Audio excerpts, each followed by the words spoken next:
Alright. So, last week, I had bought Tekken 8. And since then, I have been loving it. Like, actually, I've genuinely been loving it. Like, I'm going through the story mode, I'm playing through, like, different characters. I'm maining June after Tekken Tag 2 for so long. Like, I am having a fantastic time with it. Let me just... I'm having a good time with it. Alright? And I like the game. Like, it's Tekken, and it's absolutely, like, peering into my nostalgia. I'm having a great time with it. And I don't want to let that go unheard.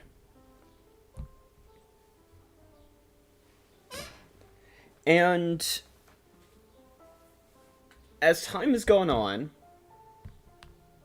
I have heard some things even before I bought it. So, let me give a breakdown. Game Awards 2023. Here an announcement for Tekken 8. Not really excited. It's like, it's Tekken, it's just like, hey, I would be more excited if, like, I could be able to play it online and everything. Because Tekken 7 sort of killed my enjoyment for Tekken in a lot of ways, because I bought it on PS4. And yeah, like, not being able to play online is sort of what killed my enjoyment for the game. Then I got the Steam Deck, and then I realized, oh wait, I actually have Tekken 7 on PC. I just never played it because my PC was garbage towards it. So I boot up Tekken 7 on my Steam Deck, works perfectly fine. And I'm having a good time. I'm back in what made... I'm back in, like, why a lot... Now I like Tekken nowadays. Honestly. I'm back in the groove. So now this is going to be excited for Tekken 8. But ultimately I don't have the money for Tekken 8. So I'm hearing things here and there. I'm peering. And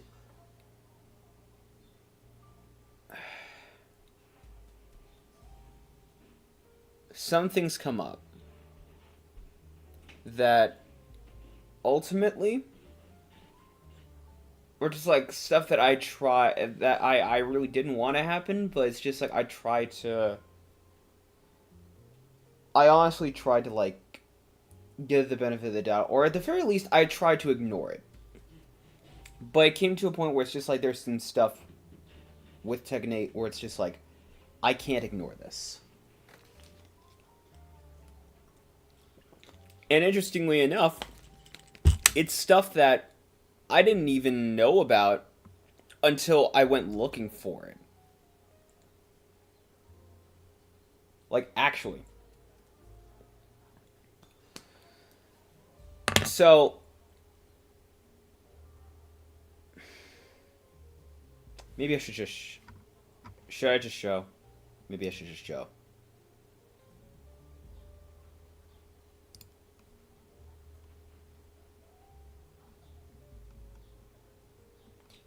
Alright, but to give you the rundown while I look for what I need.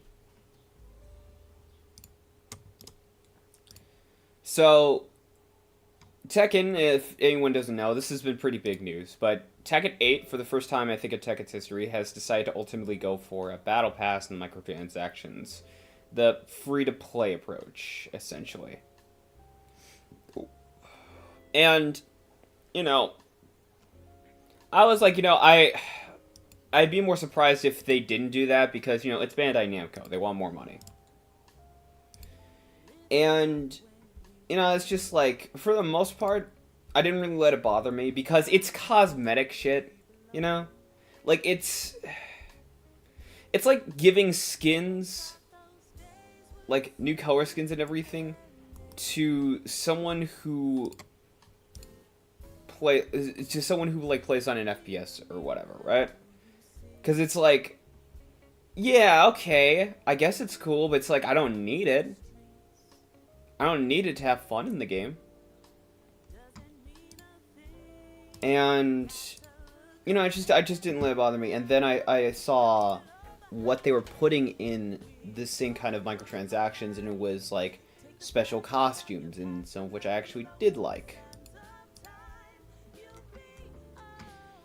And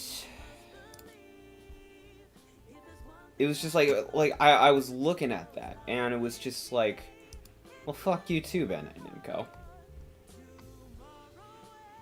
But it was just like, I don't know, I tried to get through this without playing it. I tried to get through this as best as I could without actually giving them, like, any money. And I was legitimately dead set on doing that. And I was like, I'm still gonna enjoy this game regardless. I don't want to put any more money into this game than I already have, and everything. And then I'm like, okay, so this isn't like, this is pretty messed up. But I'm just like, I'm curious, because I go on to some sites and I'm just like, I don't see any mods for this game. I don't even see any mods for Tekken 7. Until I realized, oh wait, I'm on the wrong modding site. So I looked some mods up for this game, and I found quite a bit, both for Tekken 7 and Tekken 8. And I'm like, wow. So and then I look at it, and it's also like, oh, they're also like they also they don't what's the word I'm looking for? They don't need a mod manager. There's a number of them. There's a number of games I've played where it's just like, if you want to mod it, they have a mod manager. I think Devil May Cry 5 is one of them, where it's just like, if you want to play this game, you need to have a mod manager. As far as I can tell with a lot of the mods. So, but I was glad where it's just like, no, you can do this like just manually. And I'm just like, yeah, I got a Steam Deck, and it's just like, I would really love it if I could do this manually, and I could.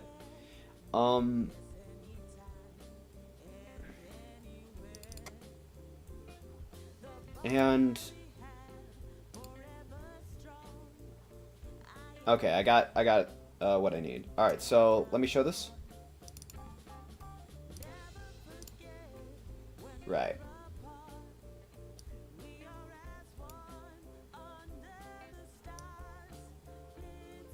Yeah, Jin costume, and it costs money. This is honestly my favorite costume for Jin Kazama. And I was like, you know what? I really wanted the costume, but I also don't want to like cater to this. If I give them my money, they win, kind of thing. I wanted to definitely hold off on this and show that, yeah, people like me are not gonna buy this stuff, right? And I'm like, all right, I want to go on mods. It's just like, not even that. It wasn't even that. It was just like, I was looking. Just midway and everything, I was just like, I was looking up like different costumes and everything, and then I saw this pop up and go, oh, there's a mod for Jun Kazama in Tekken Tag 2. So I'm looking at this, and I'm like, that exists? Huh. Cool. And I go, and I'm looking at it, and I go through the comments, because it's like, you know, sometimes like, you look for mods and this just doesn't work. Something breaks or something just doesn't add up. And then modders have to go back and update it, obviously. That's why I don't like getting certain mods day one. Because it's just like a lot of stuff can very much like be malfunctioning or just doesn't work as well as it should. So on and so forth. And you know, it's just like... So I go through the comments, and I see a number of comments where it's just like, oh, are you sure about this? Like, and they're being really concerning about what they're saying, and it's just like, and not concerning in terms of like, towards, like, attacking the mod or anything, any of that usual like internet BS or anything. No, no, no. I'm talking about like people are worried about like posting the mods and everything. I'm like, why would they be worried about that? It's harmless. Like, you would have to have the game on PC and everything. You'd have to pay for it in order to do this. Like, what is so harmless about it?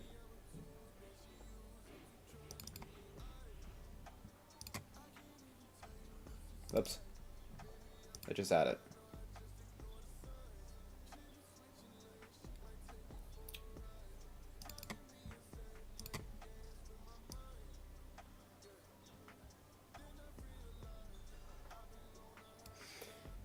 This. So let me read this off here.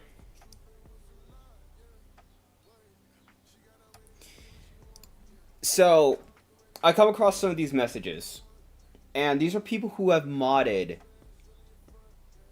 for Bandai Namco games like Tekken 8, and they're saying, hell yeah, Namco started banning all mod videos. Everyone had fun so far. I might run away to Patreon, but for now I'm going to take a break and see what happens.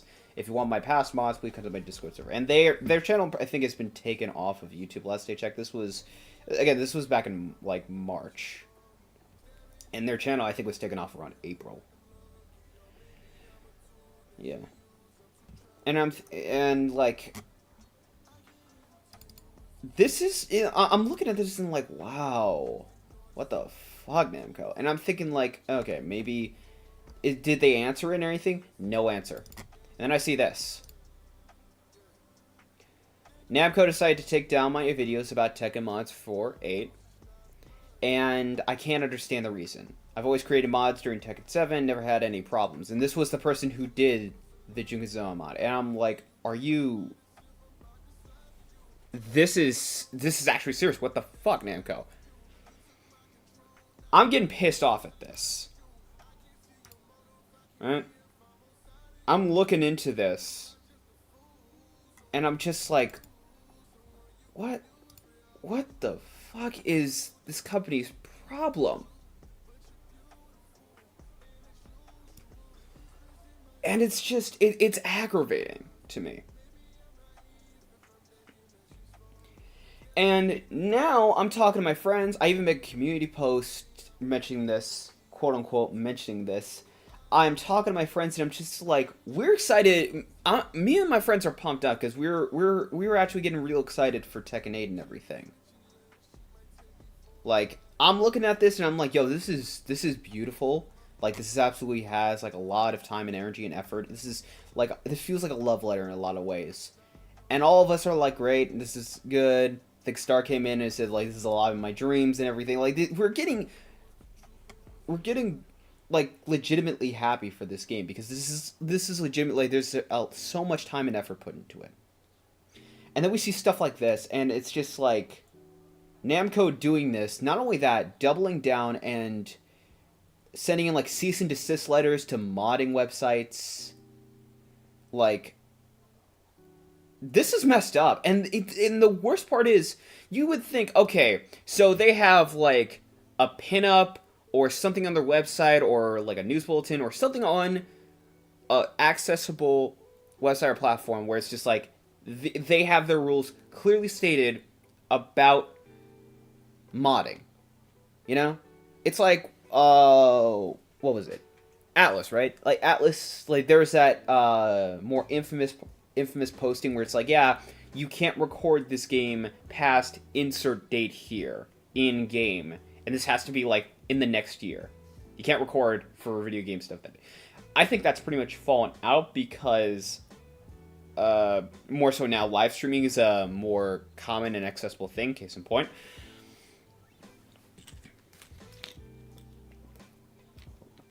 Sorry. But I think, yeah, live streaming is more common and more accessible. And so I think that whole thing with Atlas being like, you can't record past enter date here has kind of fallen off. But at the very least, you know, that's something. As infuriating to many people, understandably so, as infuriating to many people as it might be, right? It's at least some level of clarity, some level of transparency. It's just like, okay, uh, we're not going to allow you to do this. And, it's like, again, infuriating as it may be, it's at least some level of, like, keeping your player base informed. And, seeing stuff like this, right? Being done by Bandai Namco, it's just like, okay, so they must be, like, there must be something, like, there's some guidelines, some clarity, some level of transparency towards the community and the player base, right? Like, they wouldn't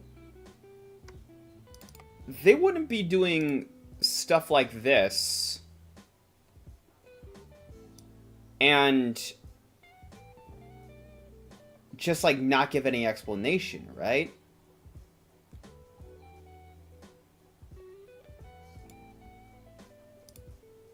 And time goes by, and they say absolutely nothing.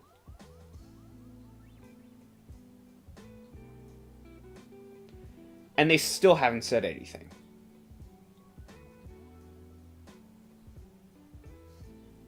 And it's just like, I look at this and I'm like, okay,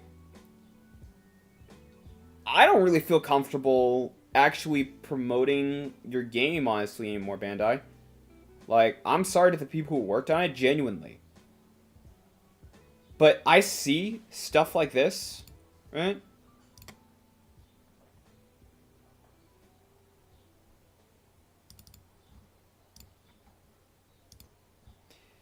I see stuff like this.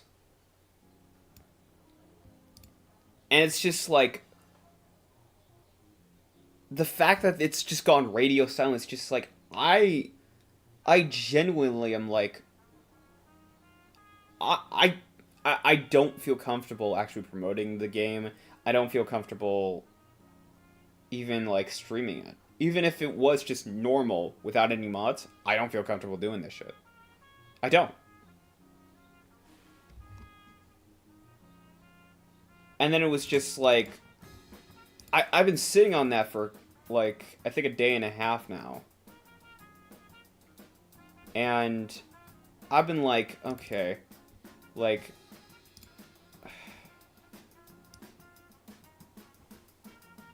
I just wanted to play Tekken. I wanted to play Tekken and relive the nostalgia, which I have been. And it's just like, do I go off and tell my friends, hey, this game that I've been amping everyone to get and everything, don't get it? Like, but then I thought, it's just like, who do I figure is doing this at the end of the day? Is it the developers who are making this game? I don't think so. Is it Harada? I seriously doubt it. I'm thinking, like, who is doing this? And I'm thinking, if it's not the developers, right? And I don't think it even is, like, the director. Because, like, you look at the director on, like, Twitter, and it's just, like, giving info about, like, what it takes to get guest characters on and everything. And it's just, like, yeah, it's just, like, the dude loves Tekken, and he actually has a lot of love and care put into it, so much so that he doesn't want to, like, carelessly, like, get fired or get people fired over this. So I get it, on some level, like, the dude actually has a labor of love for his game. I get it. And, it's just like, I'm thinking, and it's just like, maybe it's not the devs, but this is the publishers who are doing this stuff.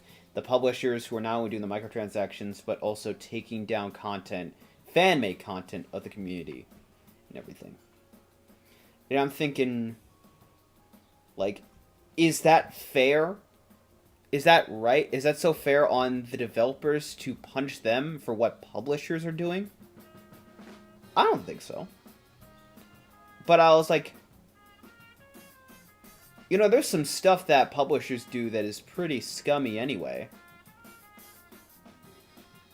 And there's stuff that publishers push onto developers and everything that's pretty scummy. So I'm like, is there some level of compromise here? And to the best I can muster, I'd say there is. And so I made a review on Tekken 8. I can read this for those who just can't see too well. But it's literally just, I'm conflicted. I've been a Tekken fan most of my life, ever since I played Tekken 1 on PS2. I heard a lot of people launch day say this game had so much of what they wanted in Tekken, and I was genuinely excited. Right? And now, Bandai Namco makes it impossible for me to genuinely try and enjoy this game. People can argue about the inclusion of simple controls and the various things that make or break this as a good game for any hardcore FGC player, but I just play Tekken to relive my nostalgia and vent some stress after life gives me the constant middle finger. So I don't care too much about any of that. However, battle passes and microtransactions, which alongside rewards and cosmetics that are honestly just 95% garbage, which if you saw what they had for the last battle pass, dude, yeah, it's garbage. And it's kind of funny that I'm talking about this now, and it's funny how now the battle pass is just offline. Like, now you can't actually get the battle pass rewards.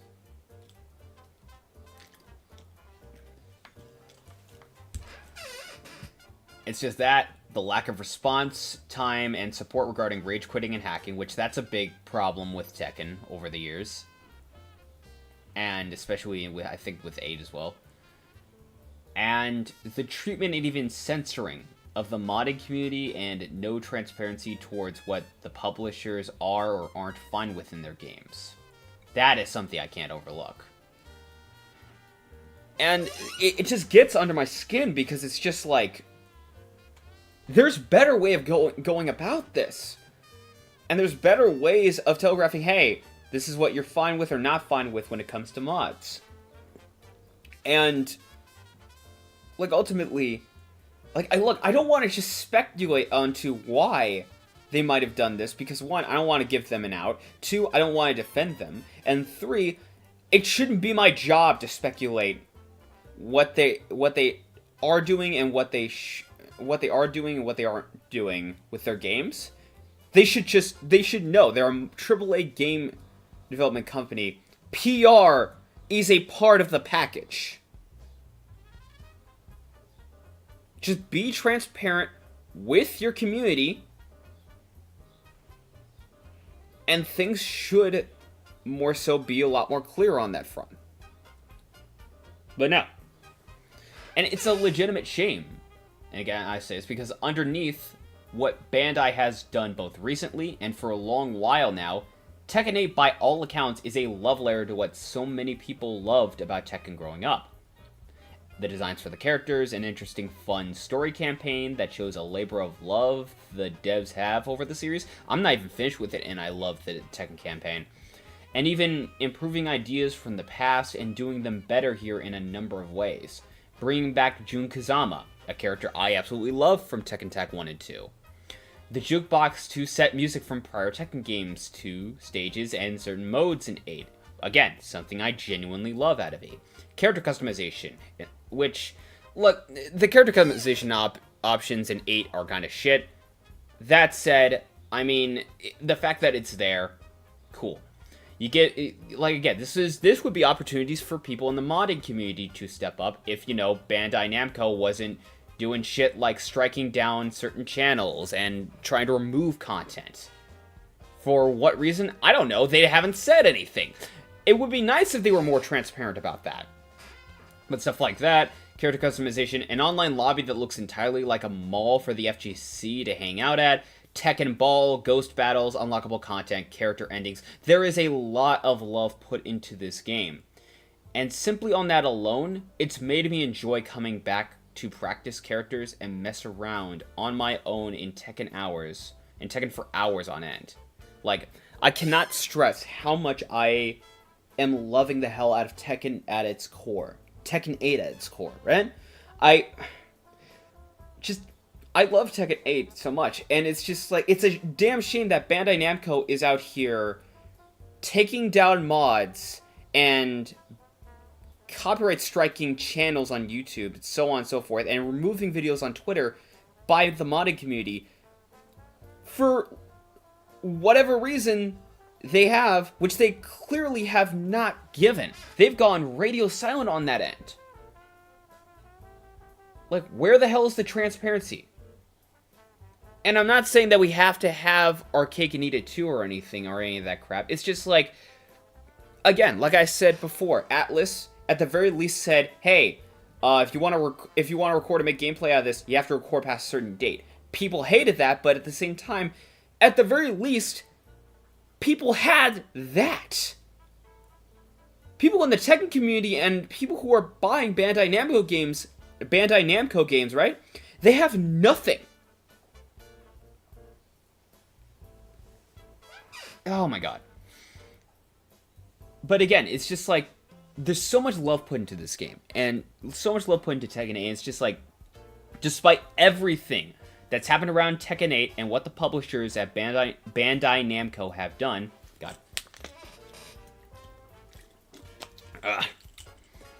Despite all of that, and despite what the publishers have decided to push on its player base alongside everything else messed up they've been doing or they've done, both recent and over the years, right? I personally still recommend getting Tekken 8, at the very least the base game. I legitimately have said this for other properties that Bandai Namco has done, as well as other stuff that other AAA game companies have done. Don't get the Deluxe, the Ultimate Edition, or whatever expanded tripe version they come out with. I don't care what your reasoning is. Don't get it. Because you are getting baited. Don't get these editions. Just get the base game. If you want the expanded DLC or whatever, get it when it's on sale. When the game ultimately goes on sale, get it. It's going to be costing less, yes, but I guarantee you it will be less of a blow to get these games when they're on sale, as opposed to full price when they're over $100. When some of them are over $100 too. Look, I would say now, I love Tekken 8, and I would say if you are interested in fighting games and you're also a fan of Tekken, get it. Just don't be surprised if more predatory practices or anything else scummy Bandai tries comes out as the months go by. Like, if you want Tekken 8, and if you've seen my videos on it, get the game if you want it. Ignore the battle passes, the microtransactions, because, like I've said, the microtransactions, the battle passes, the microtransactions are scummy as hell, and the battle pass when it came out, it had some of the worst cosmetics Tekken has had in a long time. And that's not even a joke. It's pointless to get the battle pass anyway, and even the microtransactions, because you don't need it to enjoy Tekken as is. DLC characters, that's another story for another day, but stuff like cosmetics and whatnot, you don't really need that. I mean, hell, Tekken's default costumes and everything are honestly pretty damn good. I'm not gonna lie. Like, the devs, honestly, what they put into this game are fine. And also, some of the microtransaction cosmetics from, like, older Tekken games are cherry-picked, so I just would... Look, personally, you have it from me. Like, ignore the battle passes, microtransactions, and mod the game if you find cosmetics you like by fans.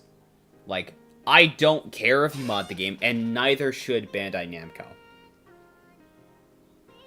Like, if you've seen my stuff on Strive, you know how much fun I have with modding the games. You know how much fun I have with modding games, and if I do, like, time comes where it's like I do Left 4 Dead in the future, you'll see how much fun we have modding the game. Like, modding doesn't really hurt a game. If anything, it makes it that much more enjoyable to play. So yeah, I have no problem with modding the game. And hell, if there are people in the Discord who is just in my Discord or friends of mine who is just like, hey, what mods do you recommend for Tekken 8? I will absolutely send you some stuff. Doesn't matter if it's down, I will send you some stuff. Completely free of charge, of course. I'm not going to pay money for that. I'm not that fucking much of an asshole. But again, even if, like, as much as shitty as Tekken 8 has been on regards of Bandai Namco and everything, it's evident this game was developed with most players, new and even old, enjoying themselves in mind. I love this game, but Bandai can just sit on it and spin. I made that post yesterday, and I still stand by it, where legitimately I was absolutely considering going, alright, maybe I should just take down my Tekken 8 stuff, but then I was like, I don't know, is that fair towards the developers who did this game? Like, I see so much of their love and effort put into it. I don't really think that's fair. But I think it is fair to, you know, buy the game, just not partake in any of like Bandai Namco's predatory practices. I don't know what the fuck Bandai Namco is gonna do in the coming months, honestly. But whatever they try to do, legitimately, either it is going to continue shooting themselves in the foot, digging themselves a grave, or nobody's gonna care about it. Genuinely, they're not gonna make money, if any at all, towards it. Okay. Sorry about that. I just wanted to get that out of the way because this is something it just popped up. Just as time is going on, it popped up and it's just like, it's something where it's just like the more I dug into it, the more it was just like, I didn't know what else to do. I'm sorry that took this time and everything, but anyway, I think we're good. I can get started on booting up Knights.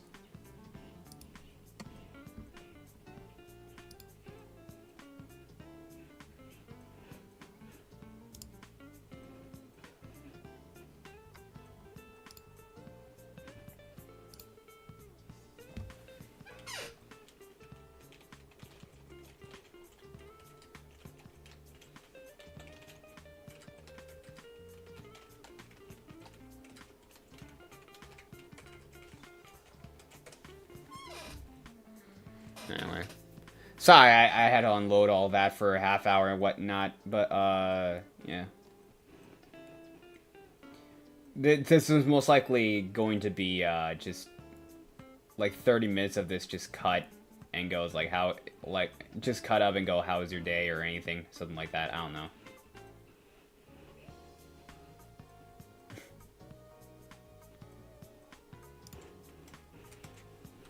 Anyway, let me get the usual crew in.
Alright, I think the screen should be good.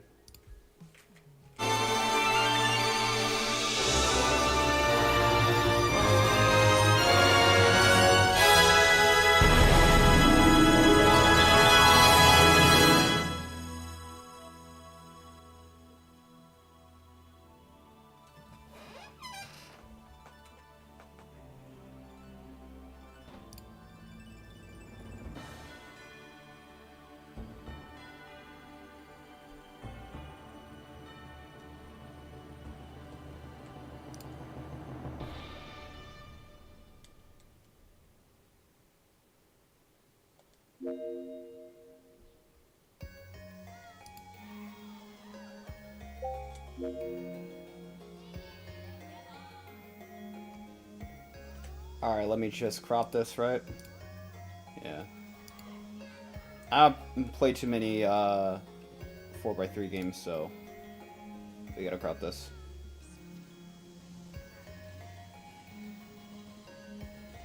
Also, hang on.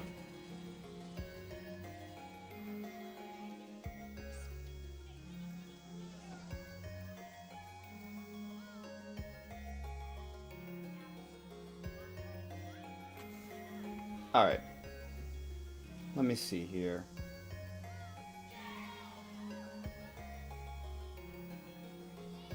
Ah, here it is. It's in the right position.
Alright. That should be good.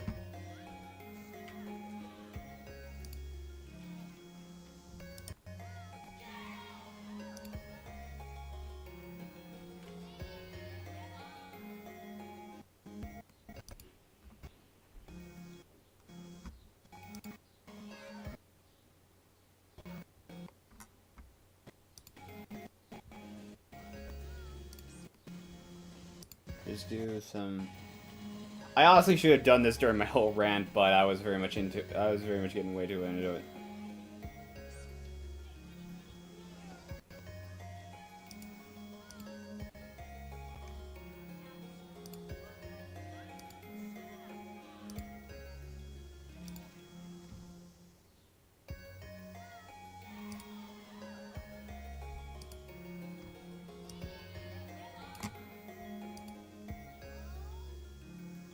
Alright, that should be good.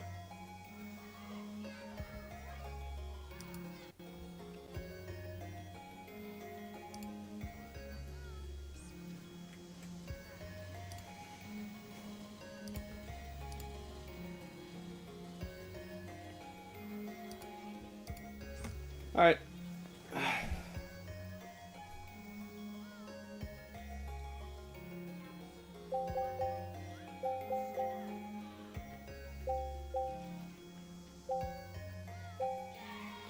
Yeah, so, hi everybody, we're playing Nights into Dreams. We're gonna play this and the Nintendo Wii version later.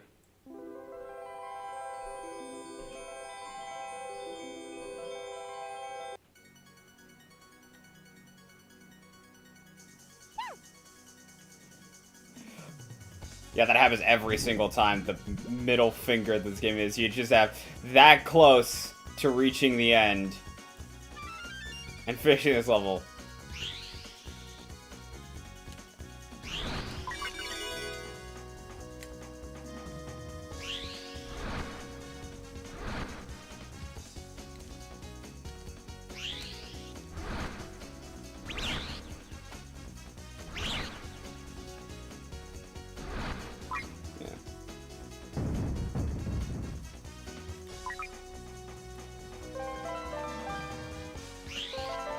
This game is very much kind of like a collectible-esque type game.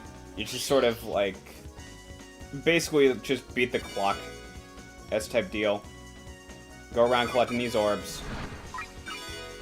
Send them into the capsule. You get the gem, and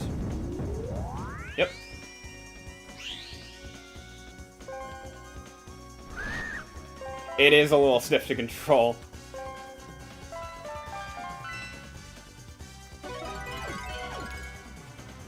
But one done. Now we move on to another area.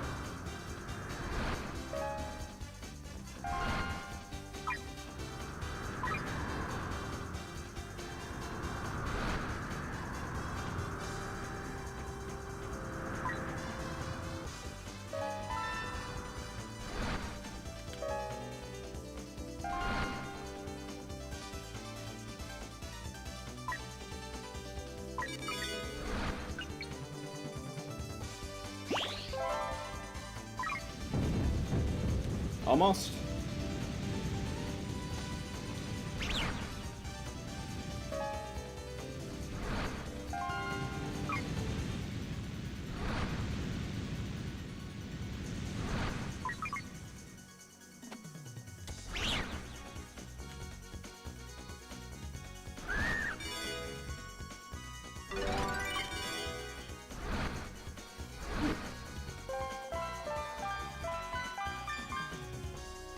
For those who don't know, Knight's released on the Sega Saturn, and personally, it was one of the earliest games I've played that I genuinely enjoyed. I didn't hear anything much about Knights after Saturn though, and then years later I would find out. Oh wait, no. They had like one game, and it was on the Nintendo Wii. At the time, I didn't actually have a Wii because I had a PS3, and also I was broke. But oh no.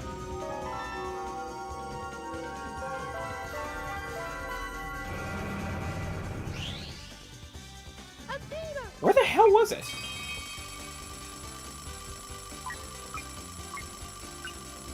Yeah, so this happens if you don't complete it in time. You pretty much have to get back to the start, and god, I forgot how wonky these controls were. There we go. What?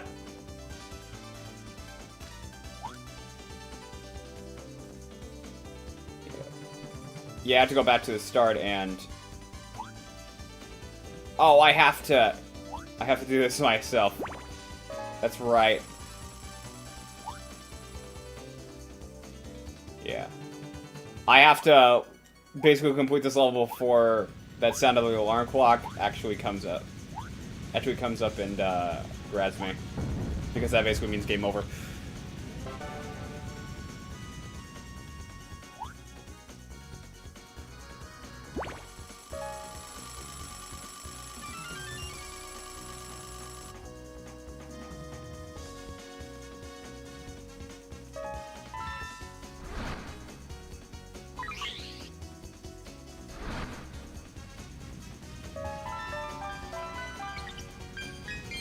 Oh, that is almost perfect. Are you kidding me?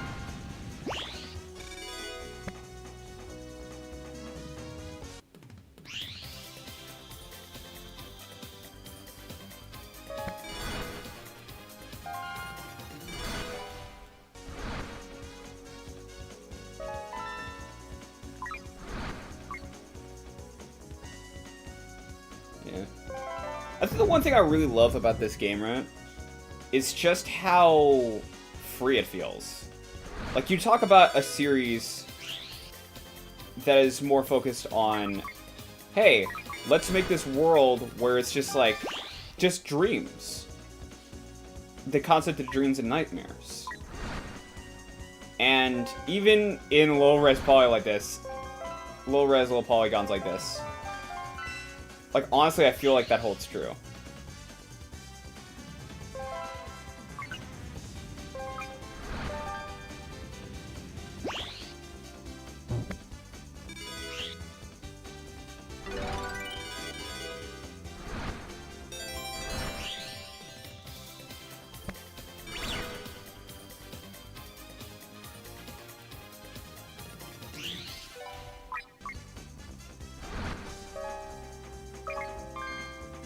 Okay, I need to stop fooling around.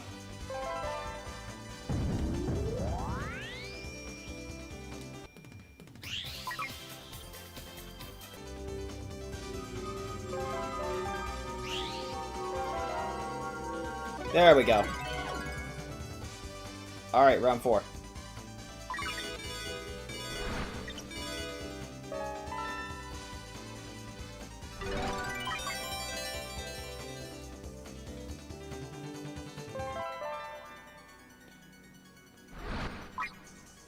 This game for, I think, newcomers is actually, not exactly the best, because it's very... There's no real hand-holding until you fail.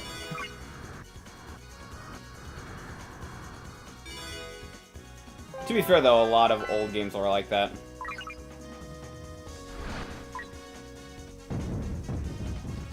Nice. Anyway. Yeah. Essentially, in this game, your health is represented by the time limit. So if you get, like, hit by spikes or attacked by enemies, they take off a portion of your time limit on above the screen. So, you know.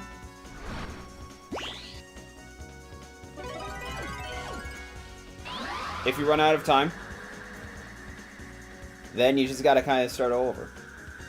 Well, not start all over, but you gotta start over. Yeah. And then this game doesn't really tell you how to deal with bosses.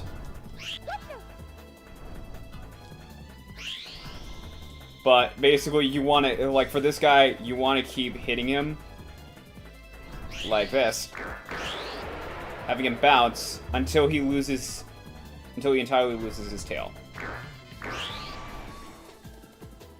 And you want to do that while you're on the clock. Yeah, sometimes it can end up like that.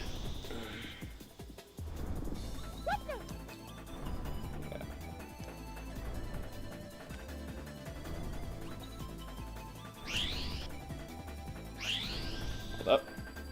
Now.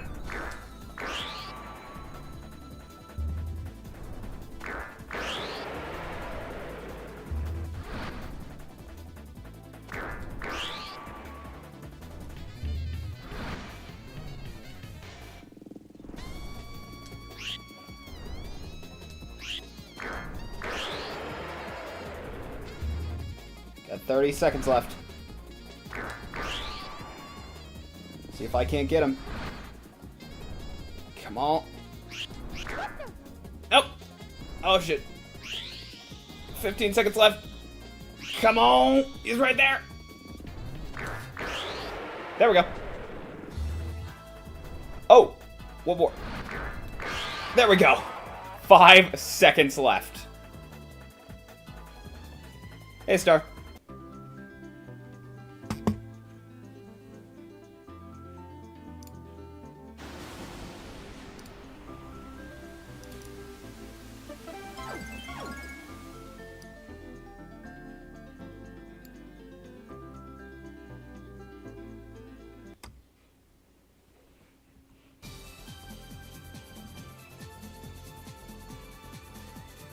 Hold up, I noticed it in, that's good. I noticed the chat on YouTube. I just don't know if it is working on, my stream. Give me a quick sec.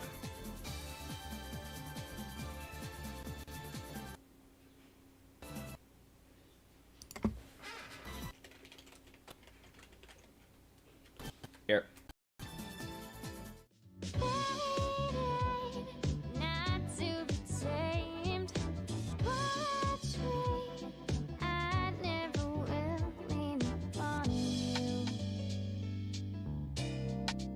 I can go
Okay.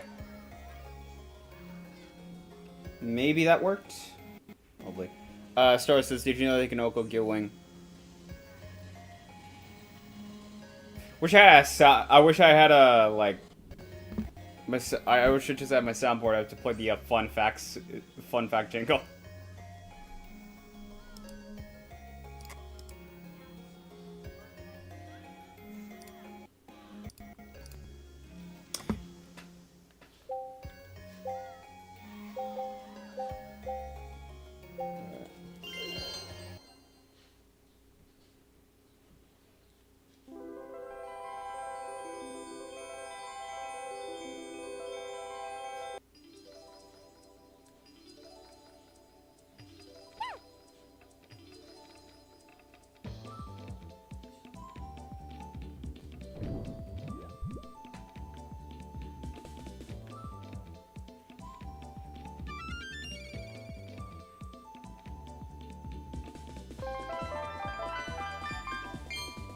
Nice. Got that.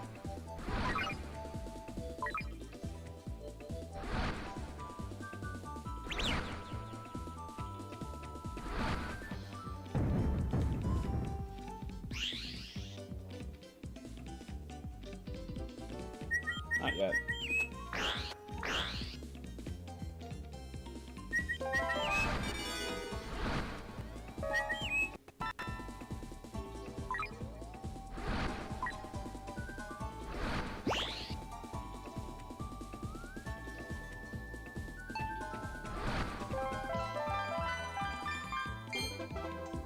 Nice.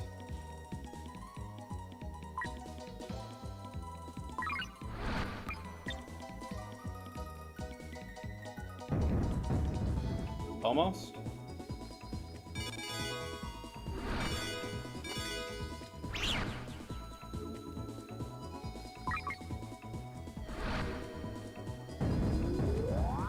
we go. I do like that in this game I'm not constantly stuck, like having to go with one direction. No, I can go both directions. If one direction is shorter than the long way, then why would I go the long way? I'm on time limit.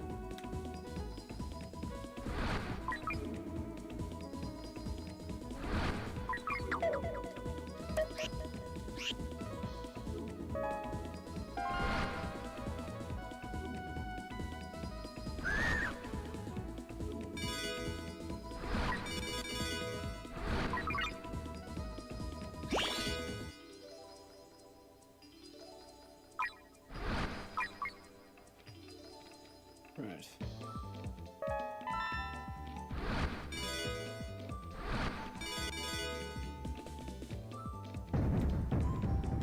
Oh, so close. So close.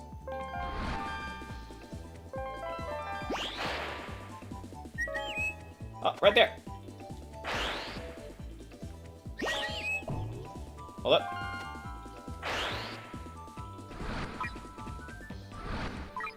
There we go. Heading back. Go, go, go, go, go. Go, gamer, go. Alright.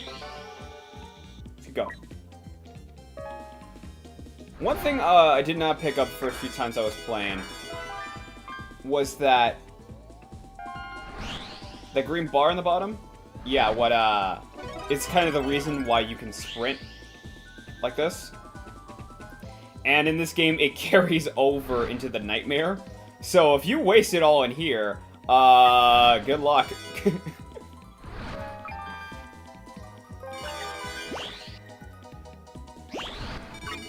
I'm a fan of Croc Legend. Croc.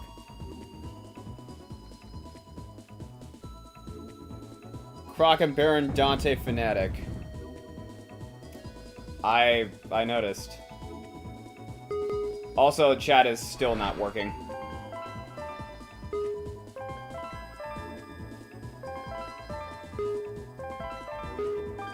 At least, like, in terms of showing up on stream. Okay, well, when I switch over to Nights Journeying into on the Wii, I'll fix it. I'll just have to keep my eyes more on YouTube, which isn't too much of an issue.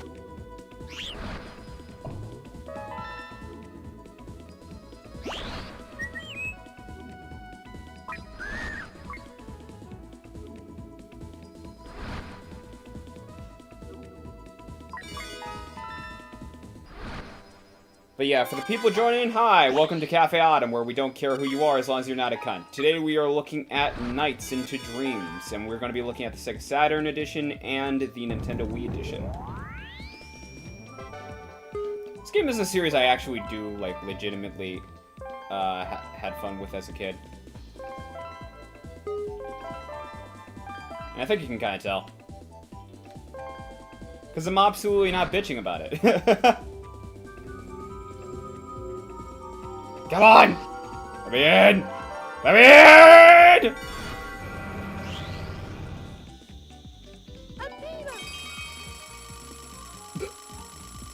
Smack my face into the wall. Nice!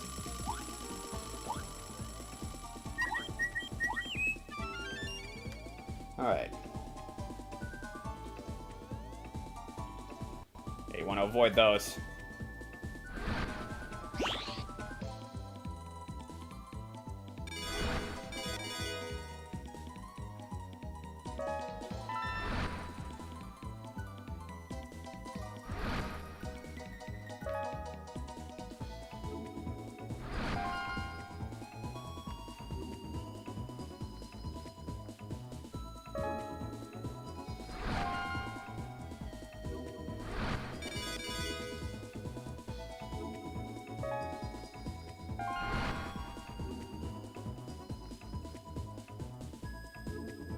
Yeah, that's right. Almost forgot. This game had, like a top-down mode at sometimes in the levels.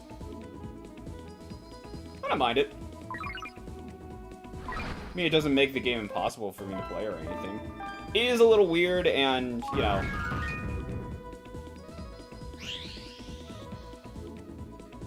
is a little weird, and the game, again, it's on the Saturn, and the controls are a little stiff. But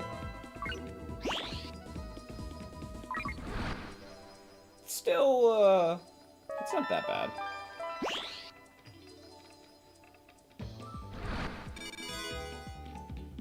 Yeah, this...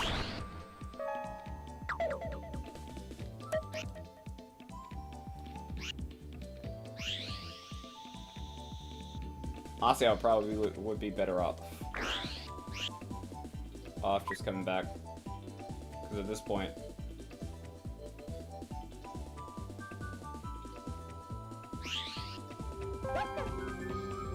Oh, shit.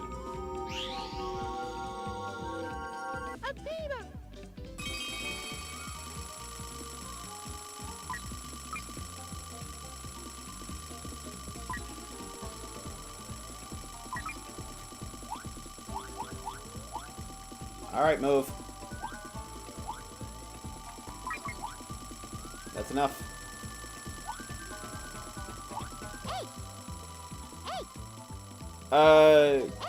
Christian, I'll read the comments in a little bit.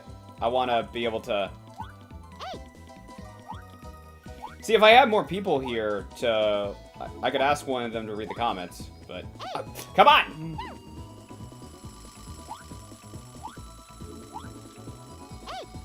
Come on! Thank you!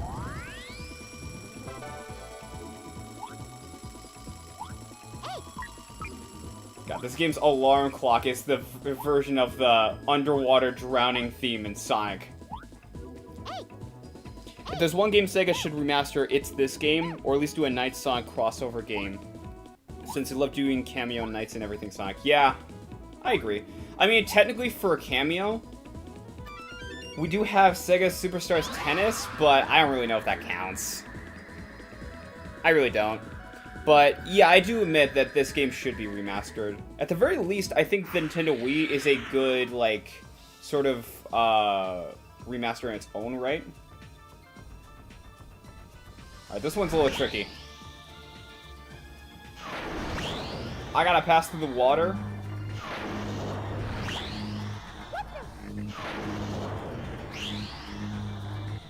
And take him out. Like that.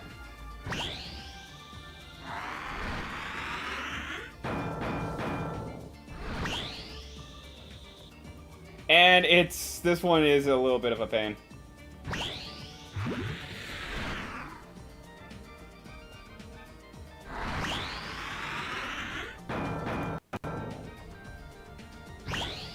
So I have to guess where he is.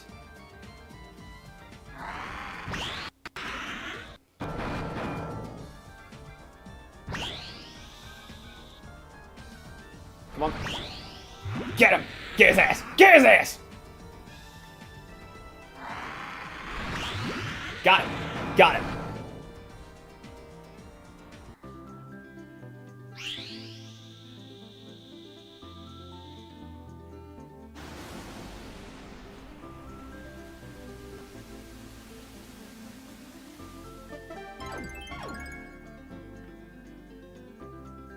But yeah, so I don't know why chat is not showing up on my screen, but like I have it over on YouTube, so it's fine. But I don't know why.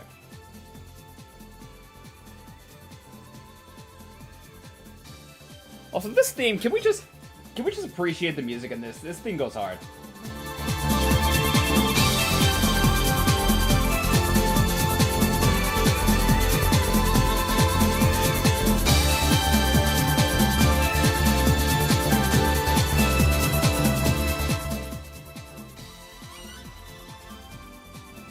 I know that's the most popular theme out of this game, but like it goes hard. Come on.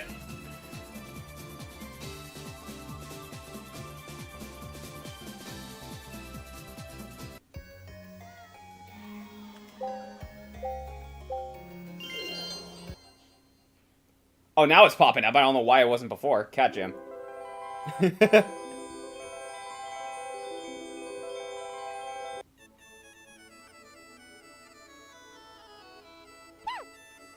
One of these days, I will get it.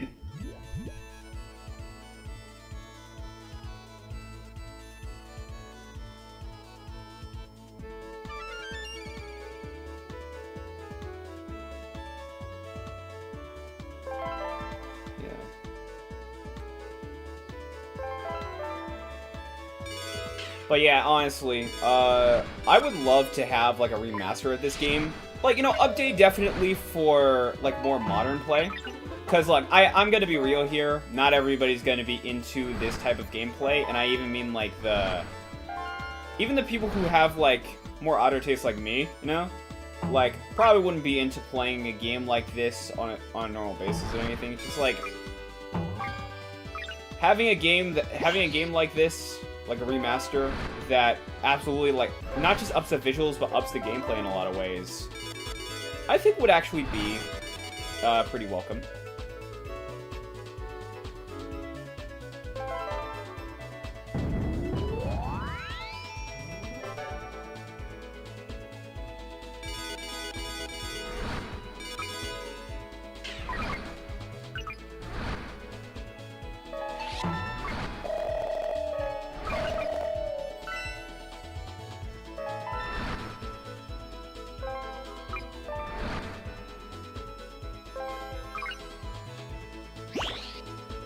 Also, to anyone wondering if NiGHTS is a boy or a girl, I'm pretty sure the creators have come out saying it doesn't matter.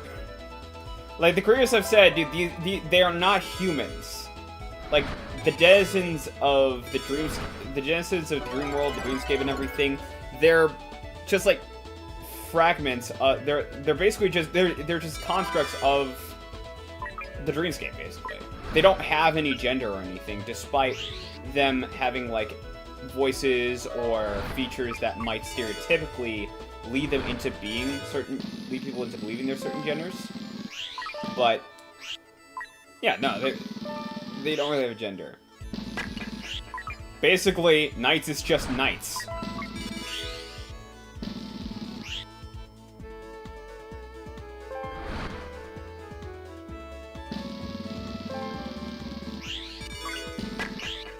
Got it. Oh, and I got enough too. Alright, just book it. Book it for the... Just book it. Let's go back.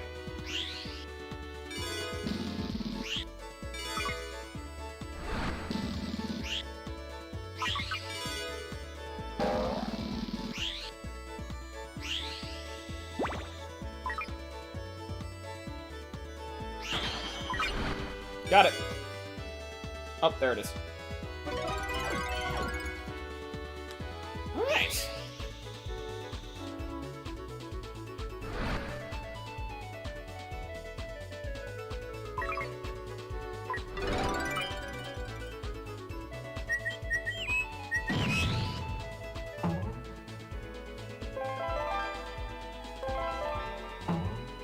NiGHTS is canonically non-binary, which makes this a perfect game to play for this Pride Month. Oh yeah, that's right, it's Pride Month.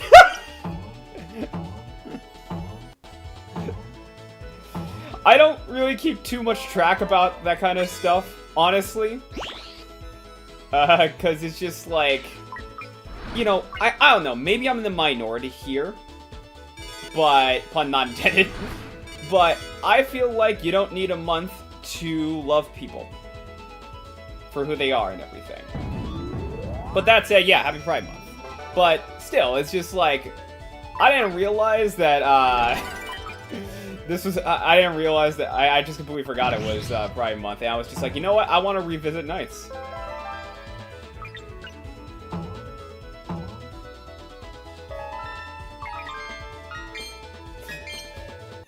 It's like Persona 3 all over again. It's June, happy Pride Month, and I'm making it a whole thing around bisexuals and just...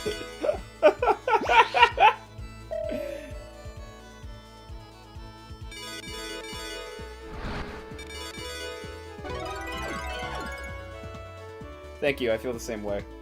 Yeah. I mean, if it makes anybody feel, like, legitimately better, I will say personally, I, honestly am coming more to the, conclusion that I honestly do think that I'm bisexual. Like, you know, I make the joke and, you know, try to be supportive by, you know, joking in support of the community and everything, right? Like, I have achieved bisexuality, the ultimate power against evil, bisexual rights, and all that. I do. But the more time goes on, the more I start to think, you know, Maybe it really isn't a joke. Maybe I just like both men and women.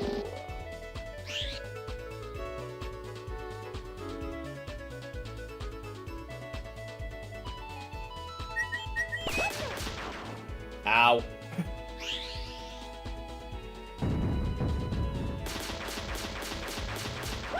Ow.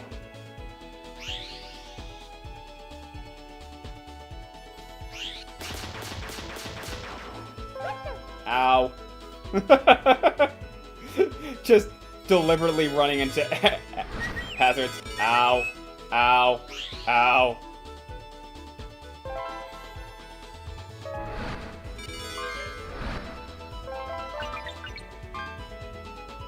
Okay, I need to hurry up.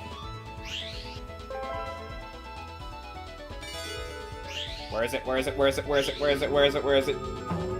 Where is it? Where is it? Where is it? Where is it? Where is it? Where is it? Where is it? Got it! Alright, that's done.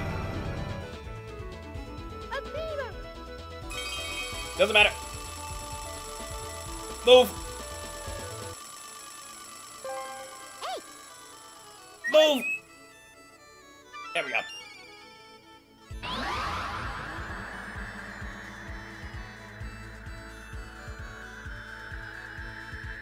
But yeah, thank you for coming to my TED Talk about how I honestly think I'm not joking about being bisexual. I hate this dude.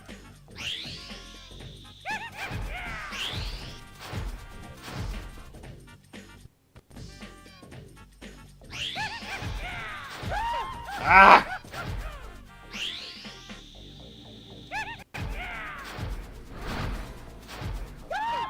I hate this dude.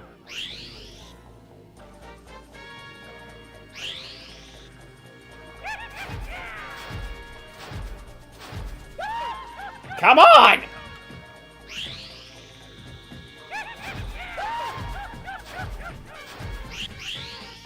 Okay.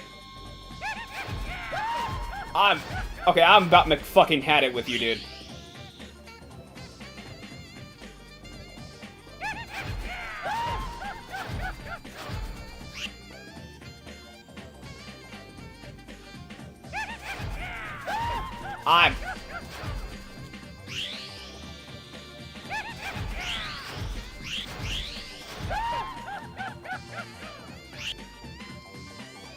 Kinda sad that Jekyll was never brought back.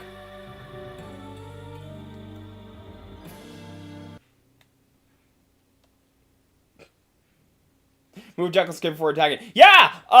Thanks. You wanna tell me, more so how to fucking dodge all that shit? Even though Sonic Superstars wasn't that great of a game, I wish they added in Knights as playable characters, not just as skins.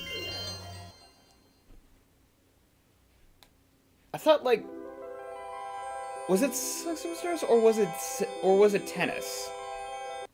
It was one of the games where I think Knights was an actual character to play as. But yeah, that's it. I know what you mean.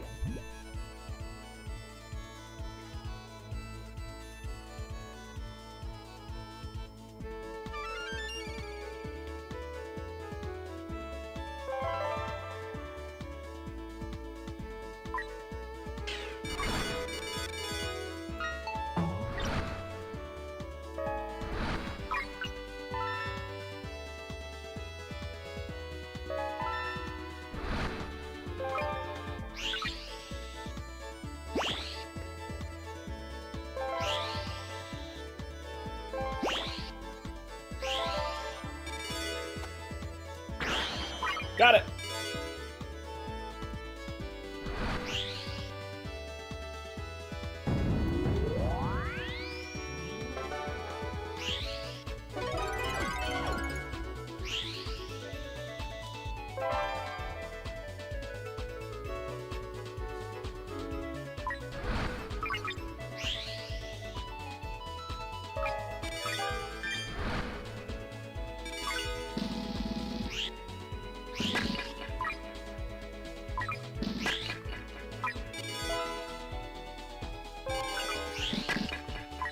Alright, got enough. Book it.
closer. There we go.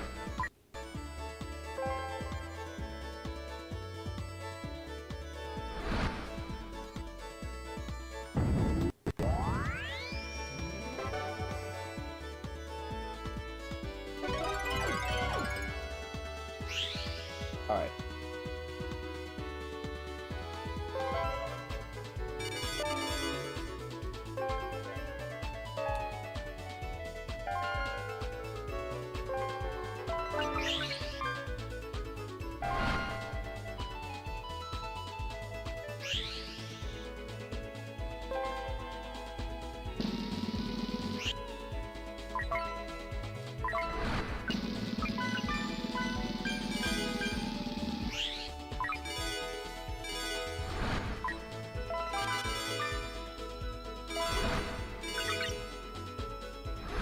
Got what I need.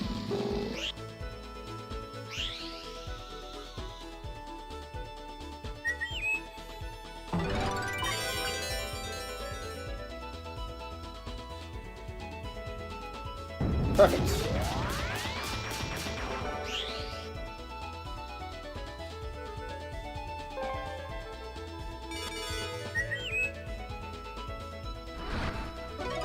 Okay, there we go. I was like, why is it not clicking?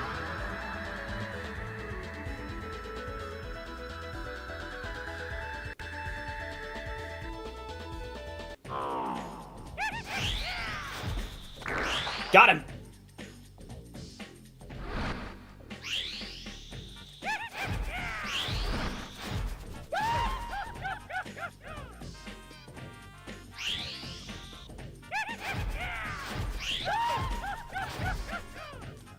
I hate your ass!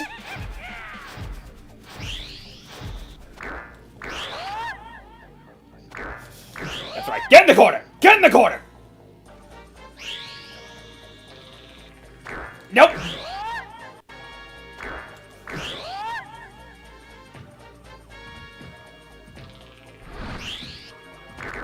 Nope!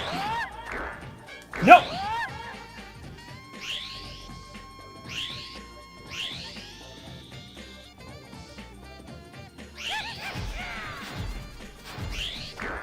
Nope! Got him, finally.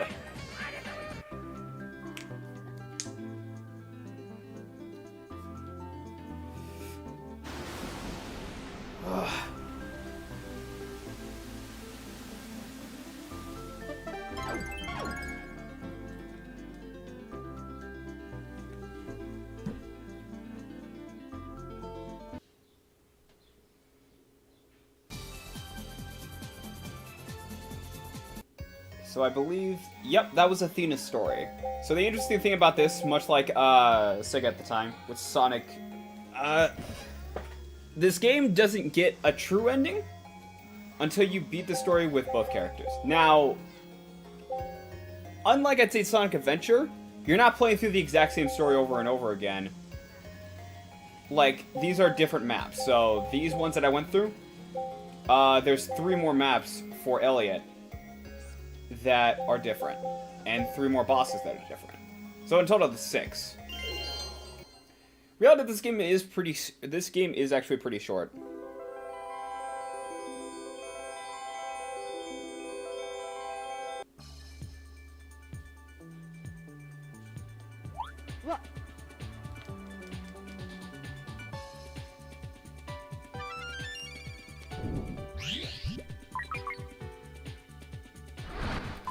This is probably, like, one of my favorite first levels that I played as a kid.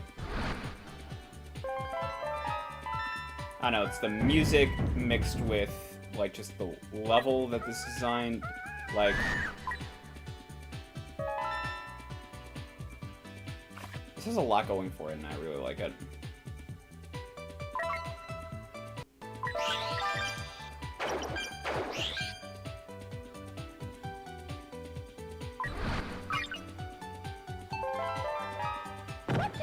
Ow.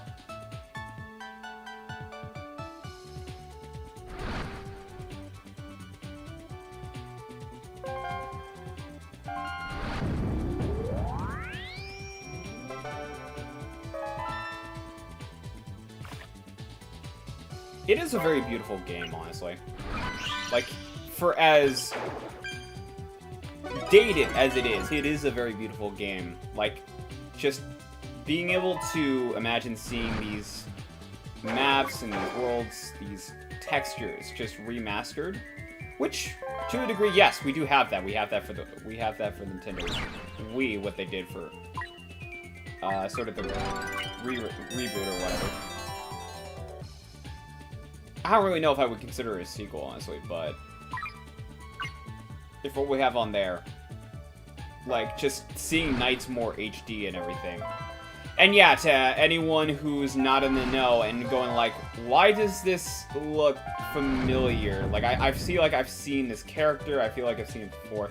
I'll get to it when, I imagine people who are fans of Nights and know behind the scenes and everything know what I'm about to talk about, but we'll get to it when we get to the game on the Wii. Which I don't think I'm gonna play. Which I don't think I'm gonna. I don't know if I'm gonna finish this, but around 8:30 we'll switch over, which is about 40 minutes from now.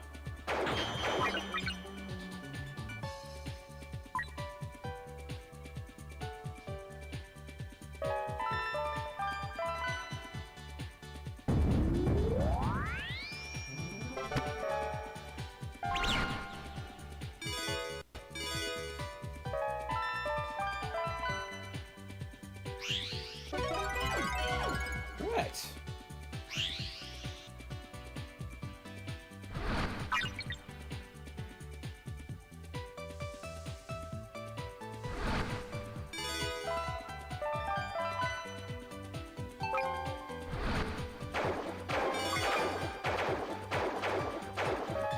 Let's see if I can't get a straight shot on that.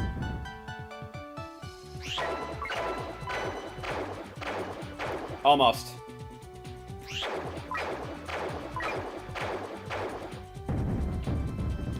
Oh, one more! Come on! Alright, there we go.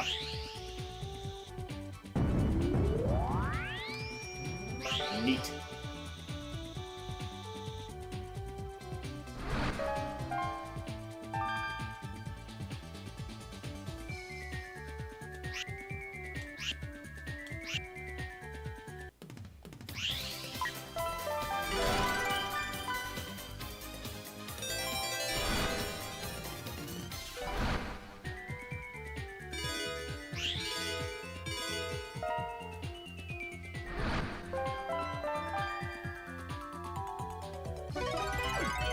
Awesome.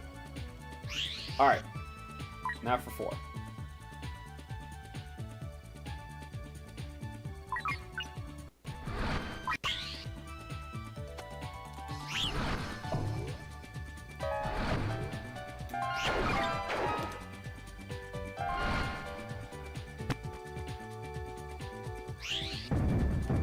Alright. Just need a few more.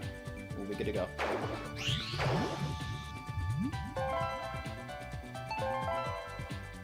I do have to say, thankfully, this isn't Sonic because...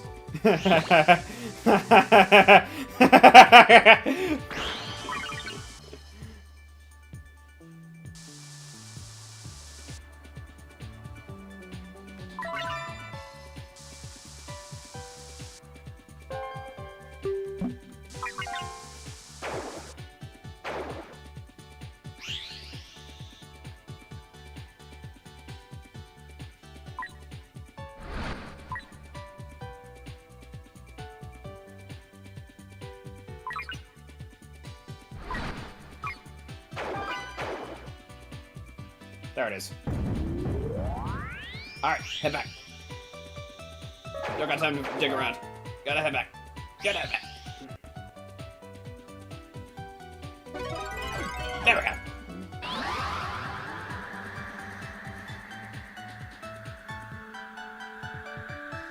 D. Ah, this one. It's probably one of the more funner ones.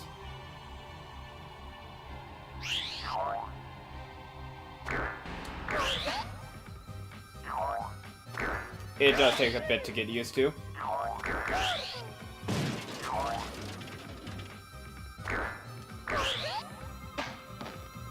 Yeah, but basically, you want to get this... You want to get her... Break her through walls.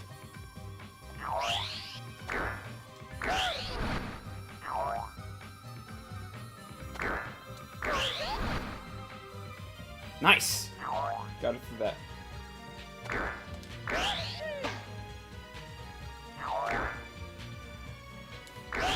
There we go. Now. Almost. Ah, start the wrong way.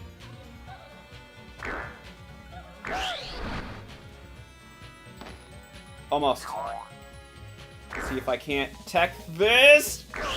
Yes. Oh, you're fucked. You're fucked. Sinead. Sinead.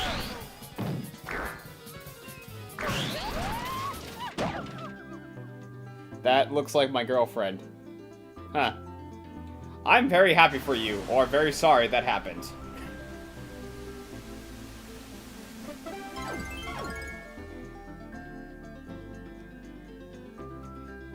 Yeah, again, to everyone joining, hi, welcome to Cafe Autumn, where we don't care who you are as long as you're not a cunt. Today we're going to be playing NiGHTS Into Dreams, both on Sega Saturn and the Wii.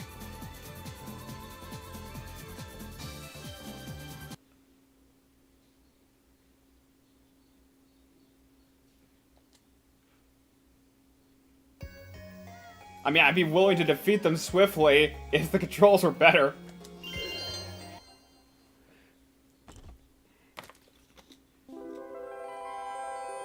The game just fucking tells me, here's a tip, have you tried getting good? I would, Bob, but that's not exactly an option now, is it?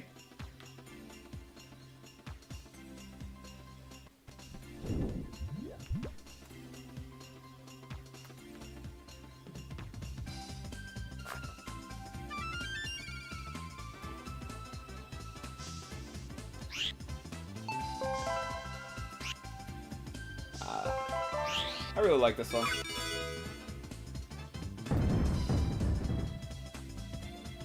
I like the music, honestly. But genuinely, I feel like if I heard TJ Davis's music in this, I could honestly jam out. I'm not even kidding.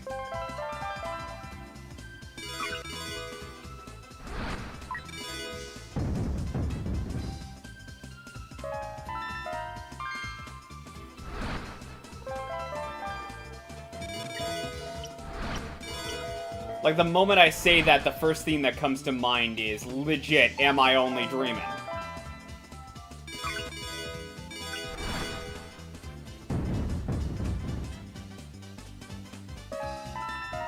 Not yet.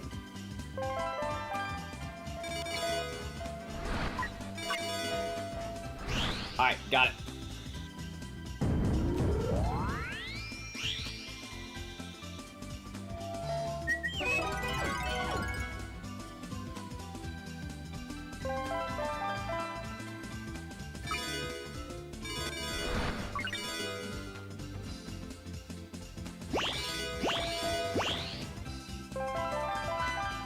Almost.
Almost. Oh, I got no time.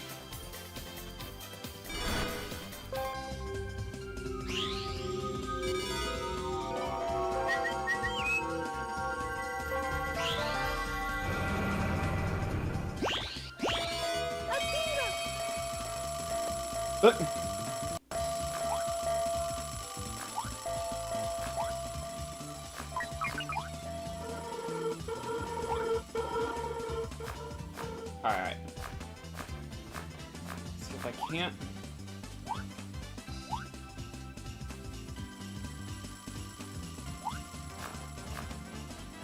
There's a way to get up here, right?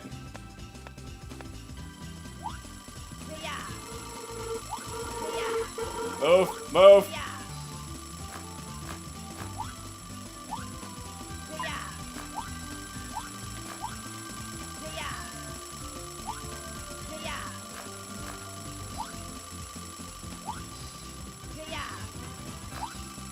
I can't reach it!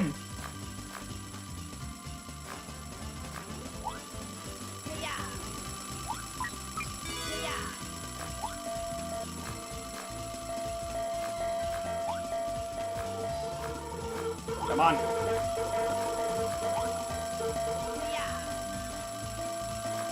Back up. Back up!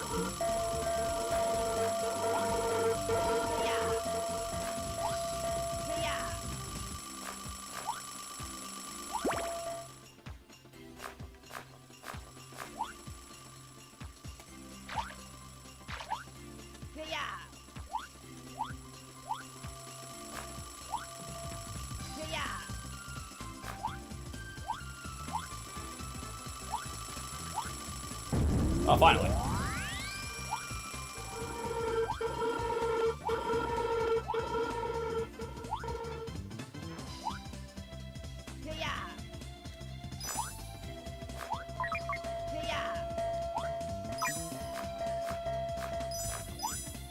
There it is.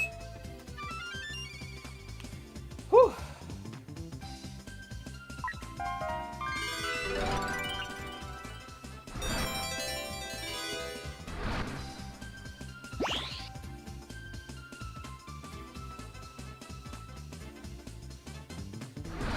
Who would have thought the scary thing isn't the wise man, but a fucking alarm clock chasing you?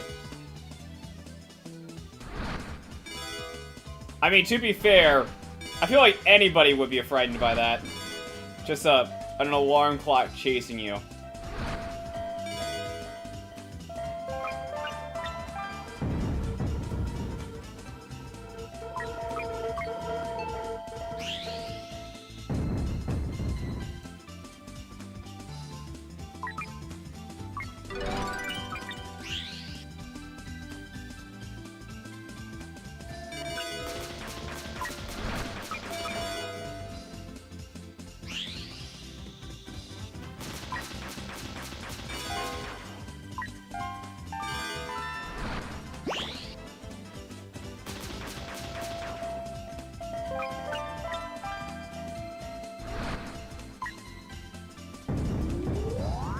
Alright.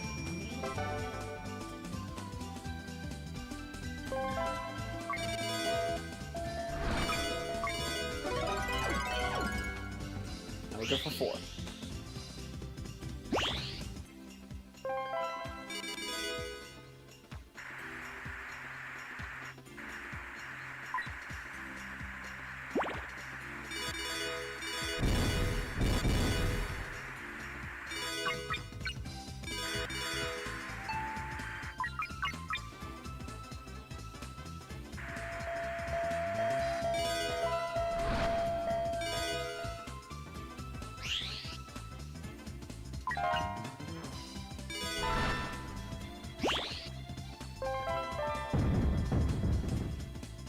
Five more.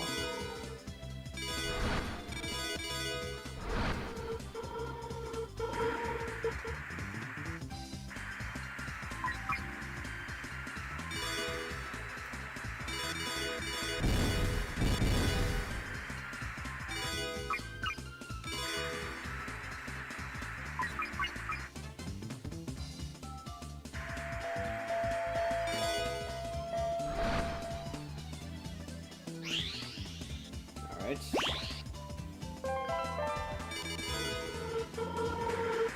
What? I think I passed it.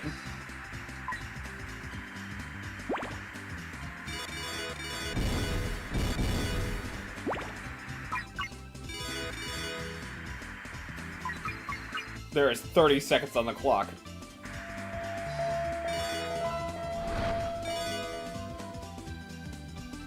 Right, where the hell is it?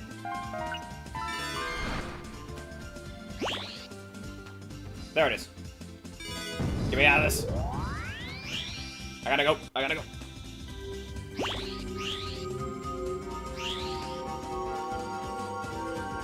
Woo!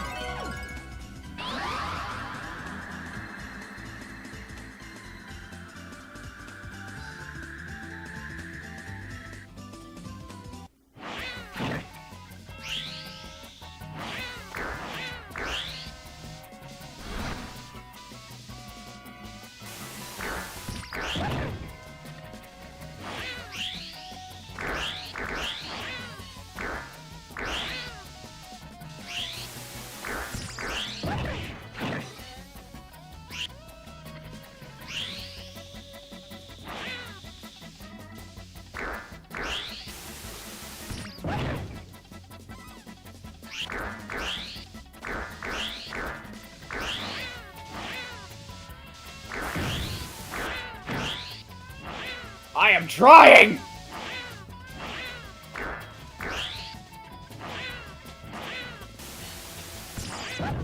Ah!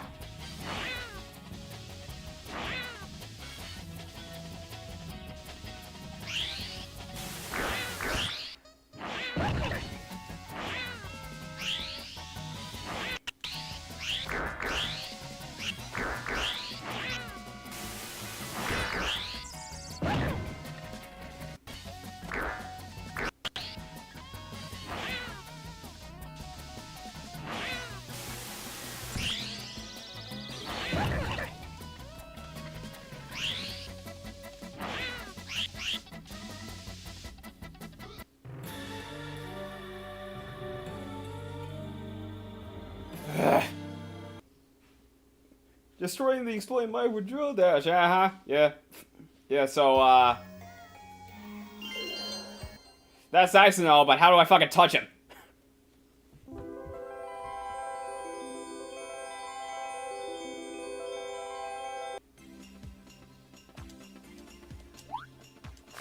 What?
Alright.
Alright.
Alright.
Come on.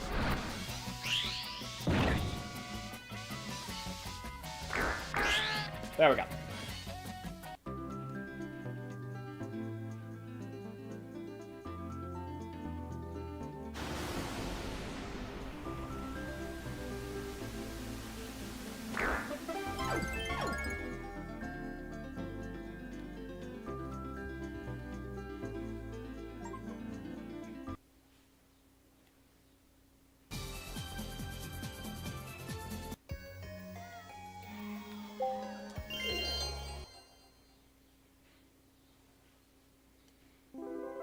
Alright, depending on how long this level goes for, I think we'll switch over after it.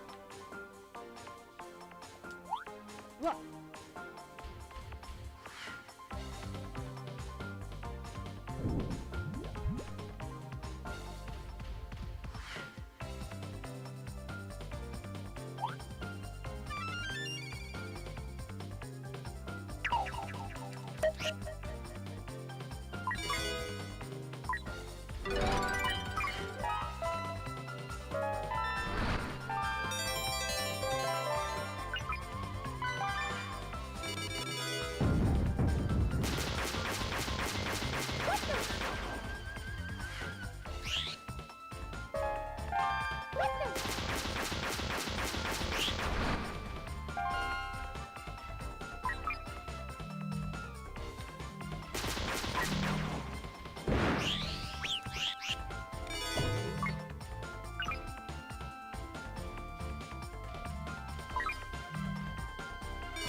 Alright.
Okay.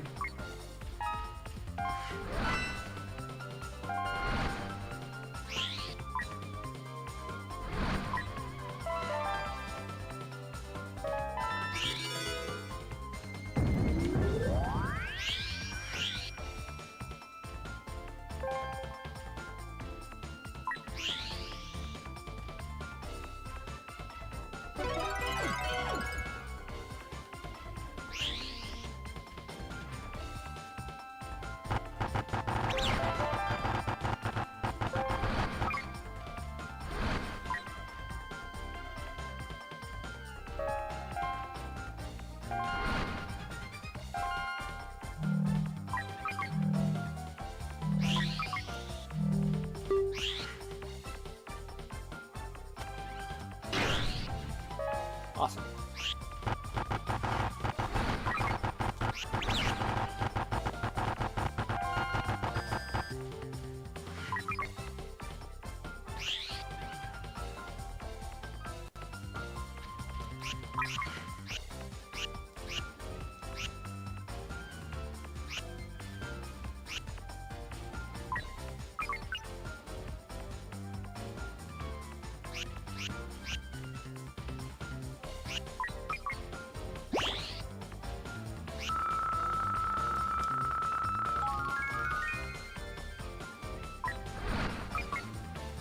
Perfect.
Almost.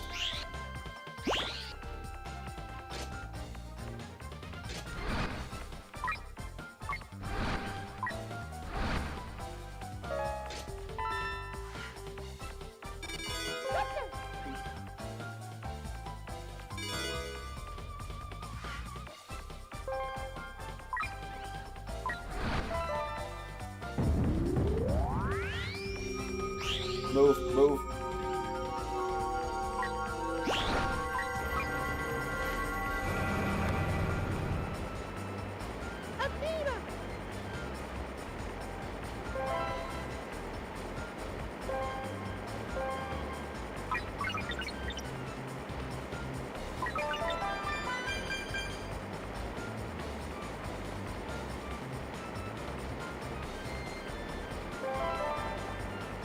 Can't wait for the alarm clock to just show up exactly where I am after all of this. It just immediately take me back to real world. How much of a middle finger would that be?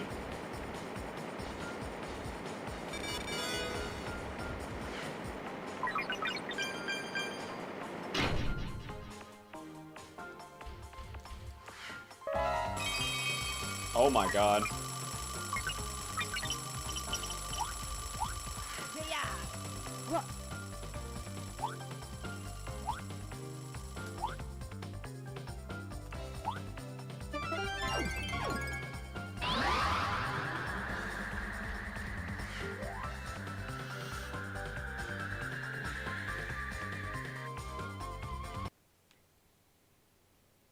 Hey, Riella.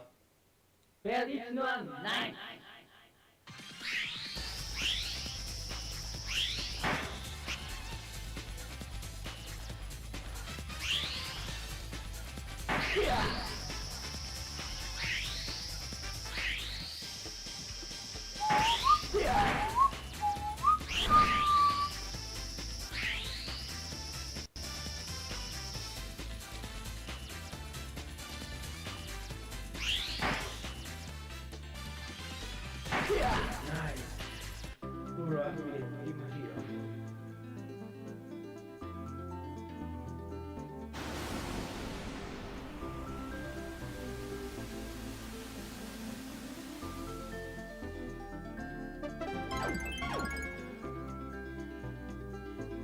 Oh yeah, it gets Riella?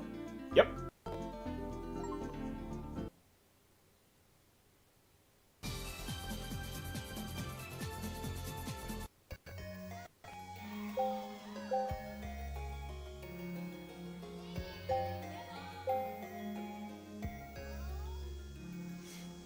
Alright. I imagine, like, somebody who's, like, this die-hard Knights fan is just gonna be like, by the way, there is also, like, more missions to do. But you have to do insert thing here, but... I'm gonna keep it a buck, I ain't want that.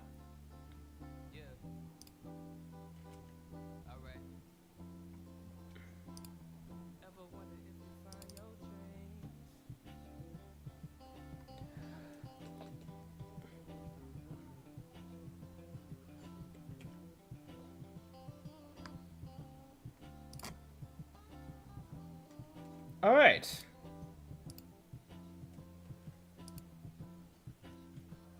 There we go.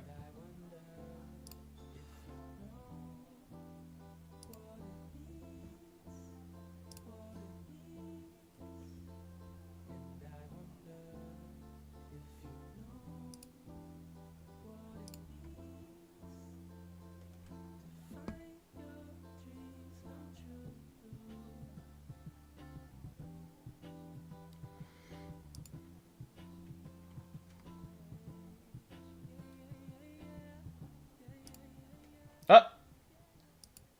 Did it just... Are you kidding me? Come on. Come back. There we go.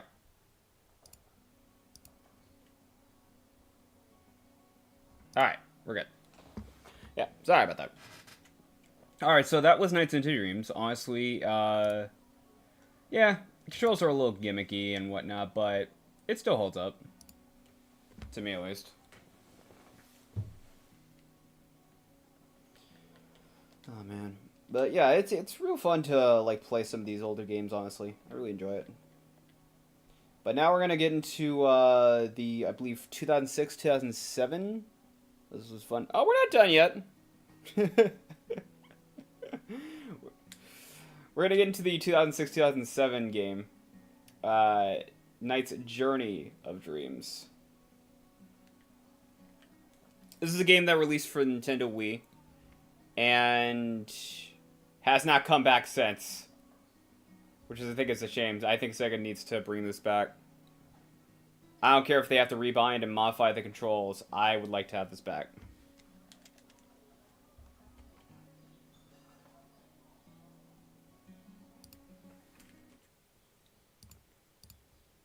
Alright.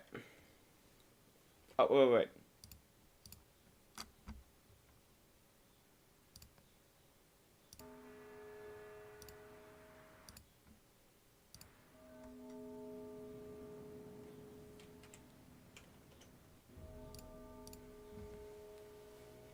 Yeah, so earlier I did talk about how this game looks a little familiar. This game might look a little familiar to people. Might resemble something of a different name, if you would. And I'm just gonna get this out of the way. Yes. Balan Wonderworld ripped this off, which I don't know why. To this day, I still don't know why it was called Balan Wonderworld. It's just like. It's like Balan Wonderland. It's like right there. But yeah, this is... I think people nowadays will look at this and like, oh, dude, this looks like Balan Wonderworld. The difference is, Knights is actually a good game.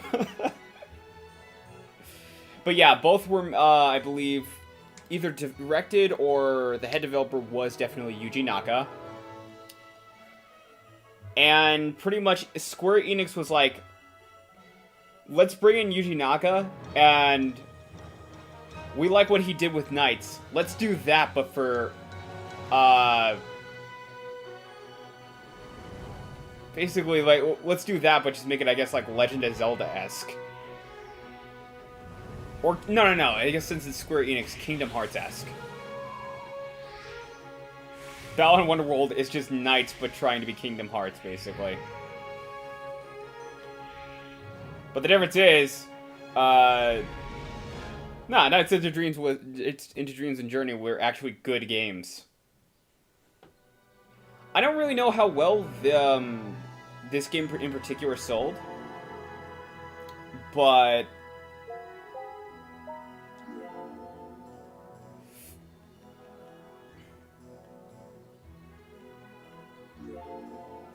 now Balan Wonderworld is trying to be a Knight's spiritual successor and failed horribly. I know that. I'm just being like, dude, I'm just like Square Enix, and then it's just like, goes to Yuji Naka. We need a good game.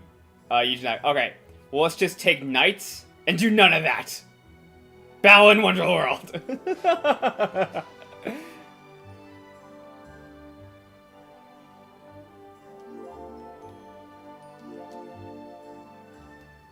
Wonder if Sega should try their hand at making another console. I actually said that, you know, okay.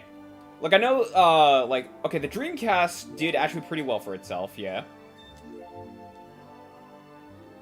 And the Saturn, yeah, it had games like Knights, but ultimately it didn't exactly do all too well, despite the inclusion of one of the best advertisements mascots, Segata Sanshiro. Didn't exactly do too well. But with that said, I mean, like, you look at the catalog of games they have, not just Knights, but the Yakuza games. Most notably, Persona games, since they own Atlus.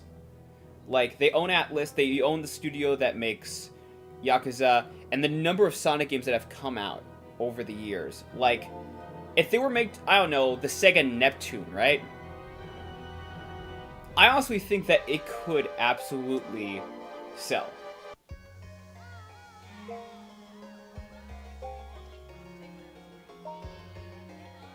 I also like hearing the remastered music. Yeah. So... Sorry. So, drastic difference compared to the previous game outside of visuals, obviously. This game actually has a story. I mean, yes, Sorry, Mom. yeah, the original game I think did have a story, but it was very much a part of the catalog of games back in the day where you had to do prior research. Like, a lot of games back in the day had that, where it's just like, you had to do research into the story to actually understand what it is. And then the game is just a game.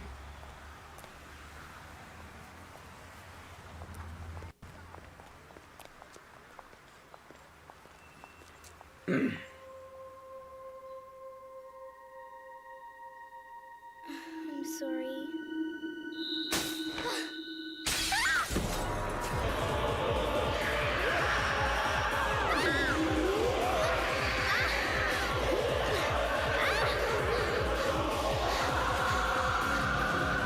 Also, though, could you imagine if they just, like...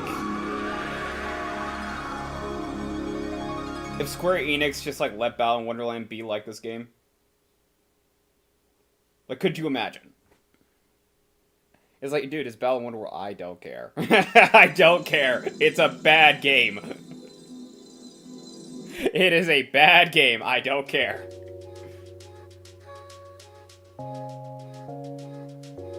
Yeah, so whereas the first game actually really didn't do much handholding, if any at all, this game actually sort of course corrects on that, because there's quite a bit of handholding.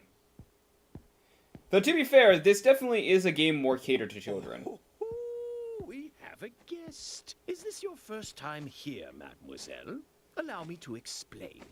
You are now standing at the entrance to what your people would call the world of dreams. The world of dreams? Oh, listen well, young lady. Don't be fooled by that name, World of Dreams.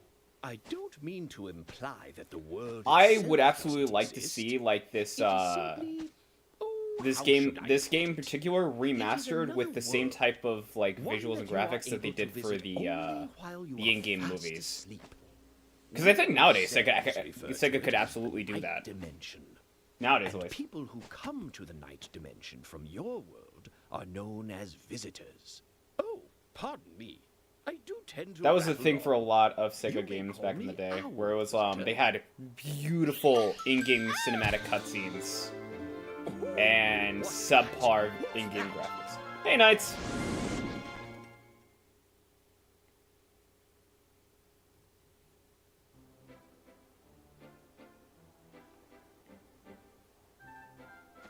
Dearest me, you gave me quite a fright. You ought to know better than to startle your elders in such a manner. Hey there. Sorry about the old bird here. I know it's kind of a drag listening to him squawking Bugs. on and on. Excuse me, a drag? I am simply attempting to welcome this visitor and... Who are you? My name is Knight. Let me tell you, you'll have a much better time flying around with me than chatting with this old owl. So how about it? Want to duelize with me and try your hand at flying around? Do you duelize? Flying? Ooh. Knights here is able to duelize with visitors. The process allows your bodies to assimilate with one another. What do you mean? British. Ah, it would Yeah. probably be much easier to understand if you just tried it. Go over and touch knights. You'll see what I mean. That is, of course, if you're interested in that sort of thing. I like how much of a contrast Knight's voice game in this compared to Knight's actual, like, appearance. Like, Knight's appears as a jester, and how do you think a jester would sound? Do you think it would sound British? Like, because usually some characters with British accents, also that ass.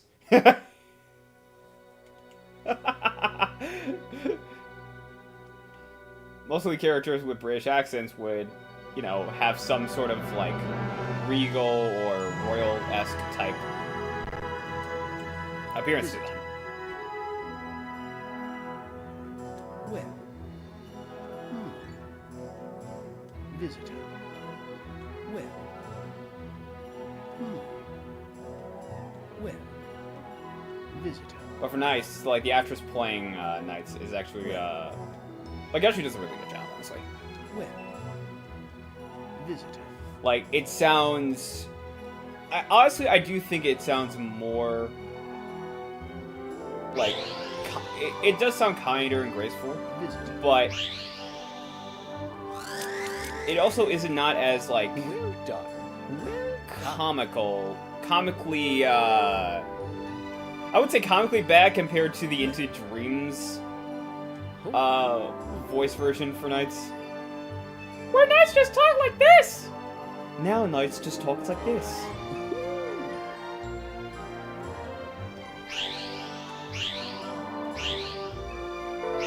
Visitor.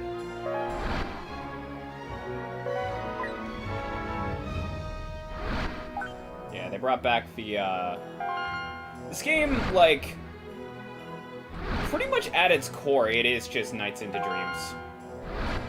But then again, this is supposed to be, like, a, technically speaking, this is supposed to be a sequel to Knights into Dreams, but, I mean, the game works so much as a standalone, I don't know if we really want to call it a sequel.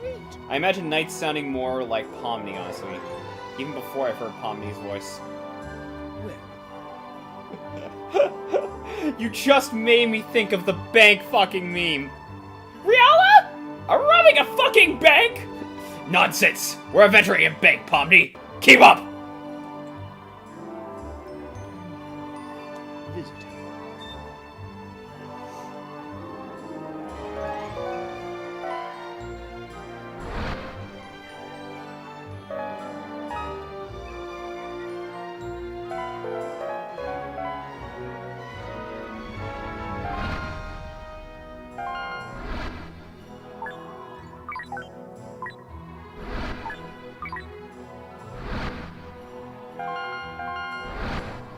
Woohoo! Oh. Well.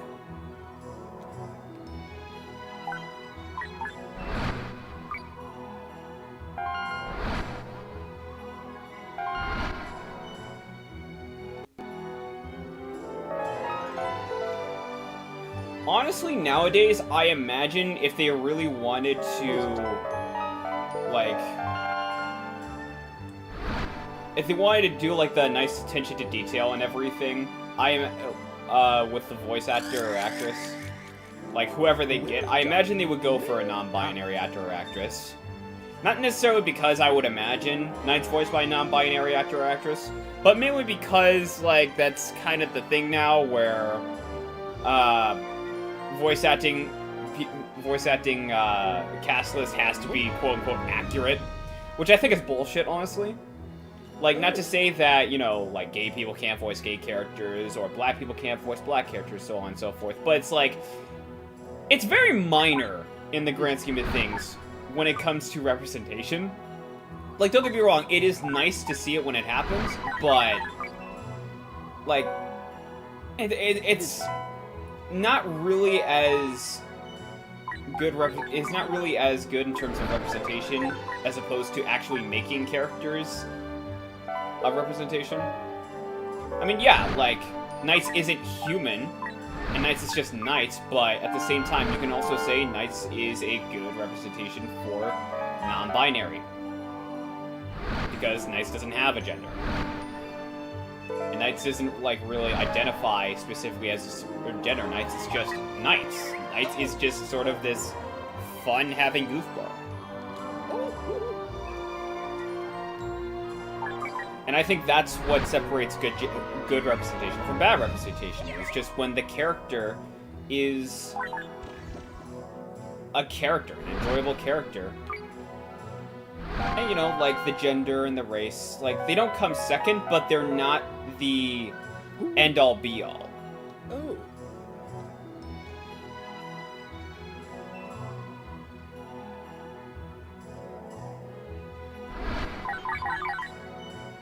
Exactly, I'm Mexican, so I can only do Mexican roles? That's bullshit. I sound more American than Mexican. I can't even speak Spanish. Yeah. I think, what was it? For Space Jam 2, they had, like, Gabriel Iglesias voicing Speedy Gonzales, and the people who were casting were asking him, like... Hold on a moment. There's something I forgot to tell you. They were asking him, like, hey, so can you speak Spanish? And he was just like, wait, why would you cast me as Speedy Gonzales if you weren't sure if I could speak Spanish, or if I was Mexican? And they was like, oh, I get it. It's because if things went sour, you need a big brown, you need a big brown scapegoat to actually get out of this, right? Oh, my. Well, anyway, it's just a story. Let's get back to the Dreamgate. Like, I mean, on top of me, it's just like, I'm black, but, I mean, I don't sound stereotypically black. So... Am I supposed to voice only white characters? Am I supposed to voice only black characters? Like, how curious. The door to Nightopia seems to have appeared. But then that must mean... And then, again, it's also the matter of the fact that it's fiction. It's just like... Again, Knights isn't human. Knights is just a concept of dreamscape and everything. Knights is... Like, canonically, Knights is basically just a nightmare... It basically kind of on the same level of, like, I guess, Smurfette, where Smurfette was created to do evil, but in reality, she's, like all the happiness and everything just turned her into being a good person. It's kind of on the same level of Knights, where it's like, Knights was created to be, like, a nightmare. Of being a mare. Mare, but in reality, it's like, Knights went down this different direction. Hey, Riel! Ah, Knights. Long time no see. Out for a walk. They also want to change Speedy's voice to sound more accurate. Sorry, Knights. Yeah. Under orders to put you away for I mean, nothing. I feel like Speedy's, like, I never really thought Speedy as an offensive Mexican stereotype of anything. I always liked Speedy Gonzales. And then I remember there were people talking about, oh man, like, Speedy Gonzales is a terrible representation for Mexicans. Last I checked, and last I heard, I'm pretty sure, correct me if I'm wrong here, but I think Mexicans said, Speedy Gonzales was not really that offensive. If anything, he was a great representation, and they loved him. That was a nightmare. Which... From the dark realm of it's just one nightmare. example of people speaking on behalf of a minority community. But that's a conversation for another day. When visitors come to this world, they Preferably one where no longer happens. In all likelihood, they must have taken your idea as well. Oh, that crimson light! Could it be a red idea? Ah, yes, I see. That idea must be what called forth this door. On topic to that, like, Speedy Gonzales topic, Gabriel Iglesias does a whole special about this, but he has a whole joke where it's just like, he voices, for them, he voices Speedy Gonzales, and they were impressed and everything. It's just like, hey, I mean, if you want to pay me, I can do the full cast of Looney Tunes and everything, no charge. And they were joking, but, like, the casting director was just like, no, hold on. Let's hear him out. Maybe we could save some money on this.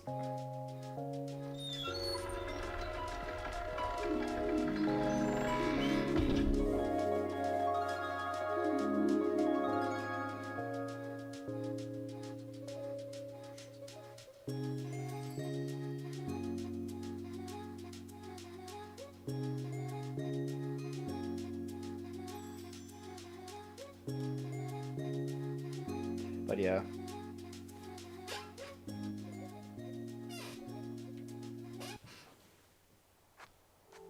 So this is NiGHTopia, a paradise created by the idiot.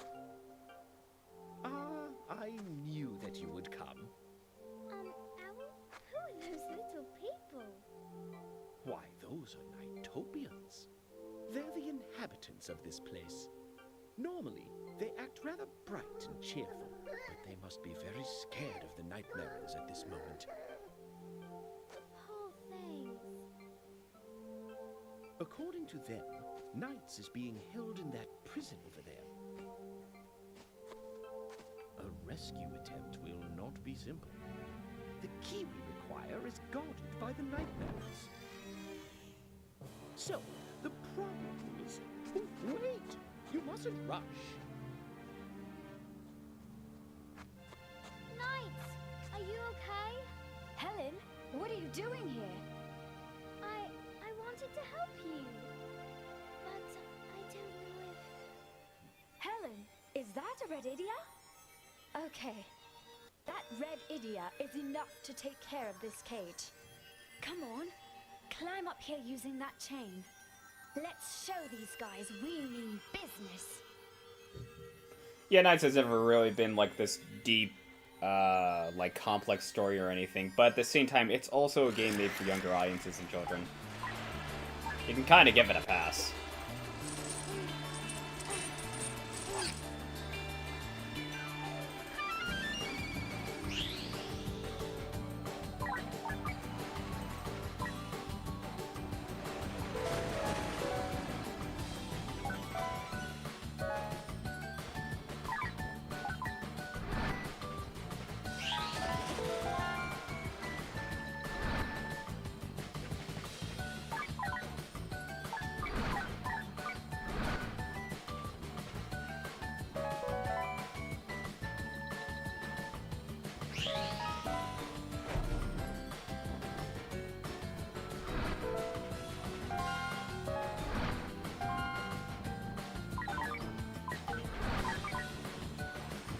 The music, the visuals, like, this looks really well done.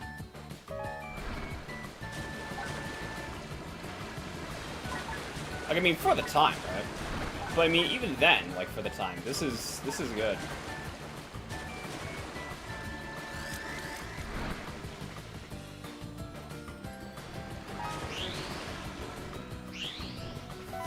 Alright, that's almost, I almost forgot. They changed up some of the...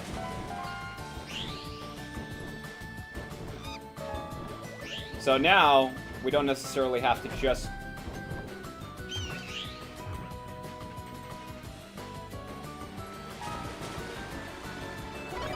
Yep. Now we don't necessarily just have to collect rewards. We gotta fall birds.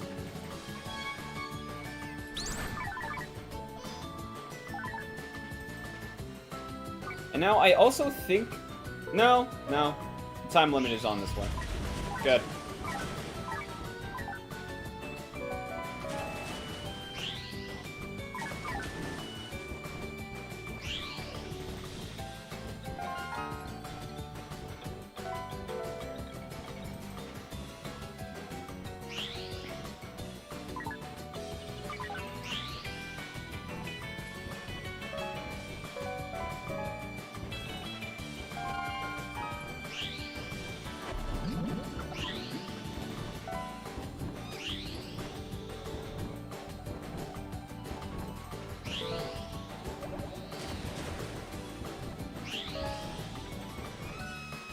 I'm coming for you. I'm coming!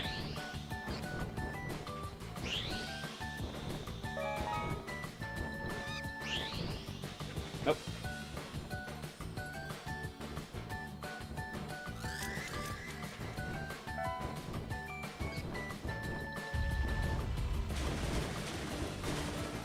Got it!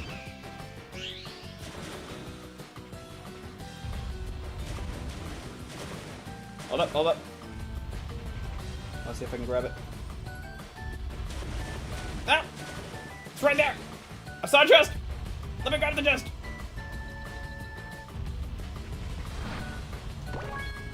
Got it.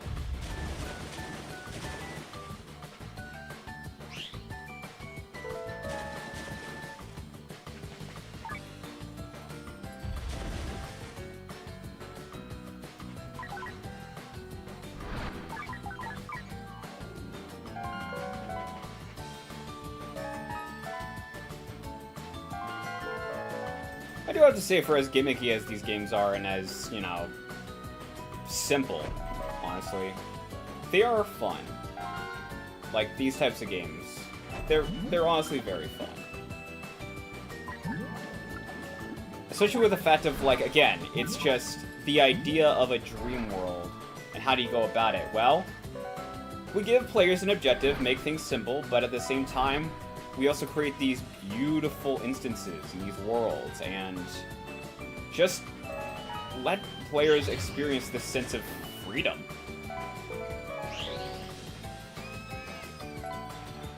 Like, yeah, sure, like, for these games, like, yeah, there's ways to play them, and there's, like, secrets that you could do, and all this stuff, like, all this walkthrough stuff, yeah. But it's not the only way to go about it, that's the thing.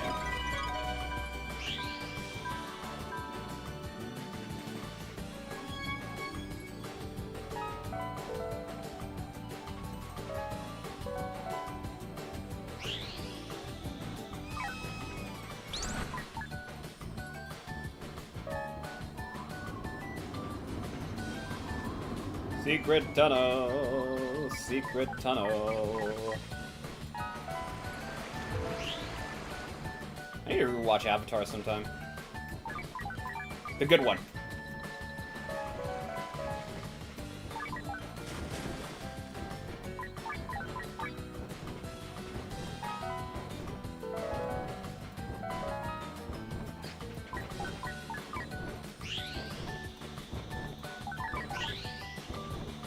Oh, you're done. Give it. Give me the keys.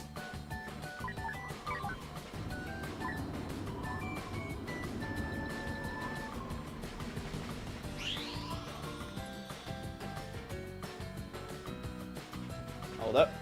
Come on. There we go.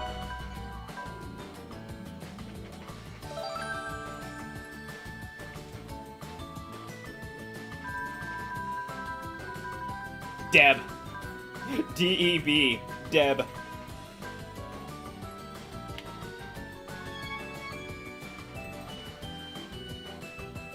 I think that's a E.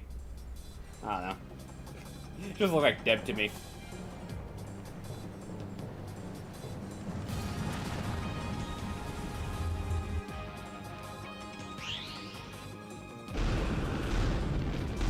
Ow.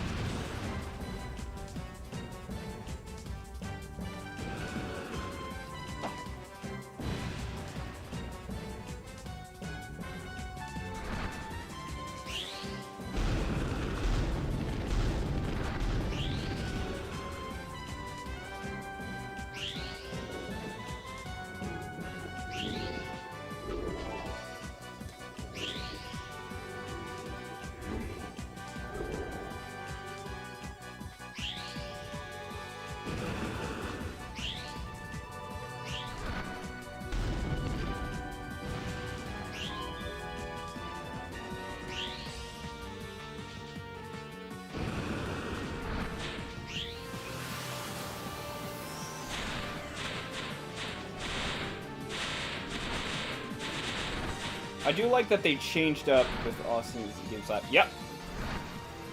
I do like that they changed up some of the mechanics for how to beat these bosses. Even though individually every boss in Knights had their own ways of being beaten. Like, it's nice that they didn't just, especially for this first one, they didn't just go, alright, let's just repeat what we did with, in the original game. No.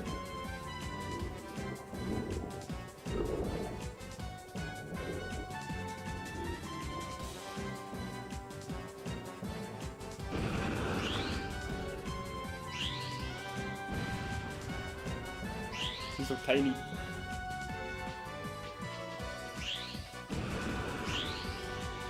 Ah, shit. I got 60 seconds. Let's see if I can't nab him. Ah! Should I be more lower to the ground?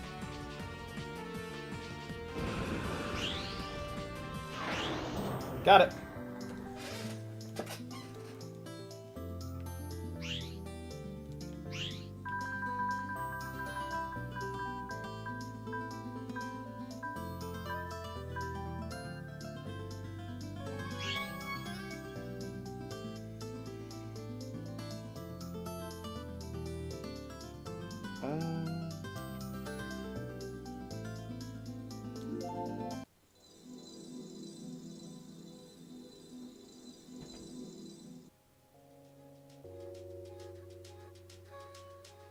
Yeah, but the best music in this slaps. Also, I love this, just... this track, honestly.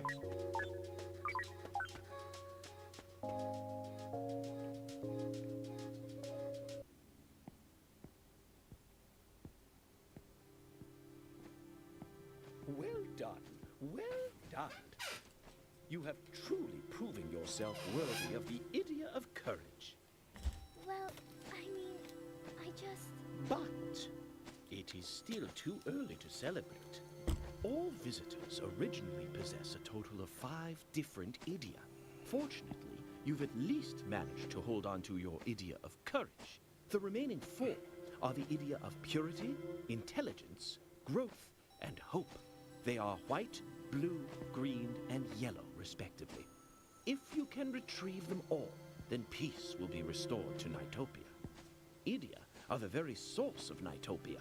The fact that NiGHTopia currently exists at all means that the other Idia must be someplace in this world, most likely hidden. Listen well, visitor. These Idia are of your very heart. Retrieve the remaining 4 Idia, and your heart will win out over Nightmare. I understand, Owl. But what do you expect me to do? You needn't worry. Knights is with you. And I will do what I can to keep an eye on you and help you out to the best of my abilities.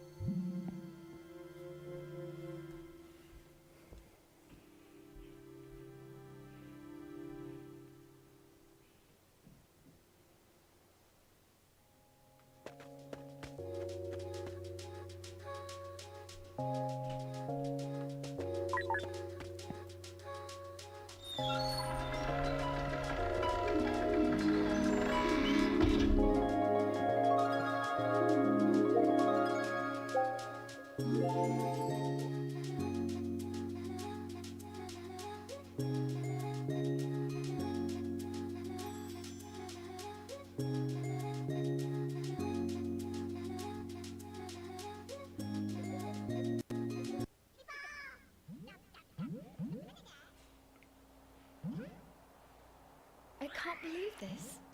Even with the Nightmarins out there, these fellows are so carefree. I guess that's part of what makes NiGHTopia such a great place.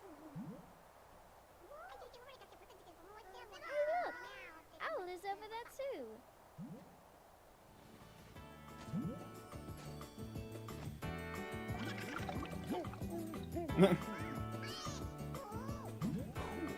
Okay, his head just came right off for a split second. Hello, you two. I suppose you've His head just came clean off. lack of grace. I know I wasn't fucking imagining things. Well, you mustn't kid yourself, my dears. This is not as easy as it may appear. The larger a ball you make, the more difficult it is to control. I say, you must respect your elders. All right, let's have a proper match then. Let's see if you can make a ball that's larger than mine.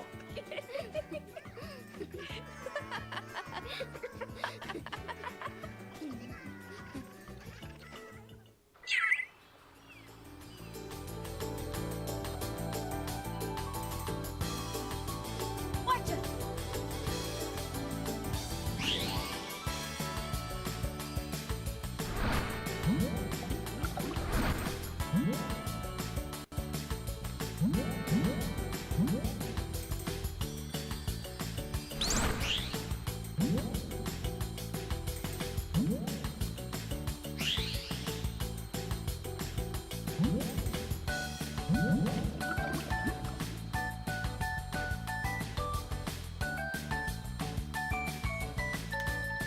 Almost. Nah.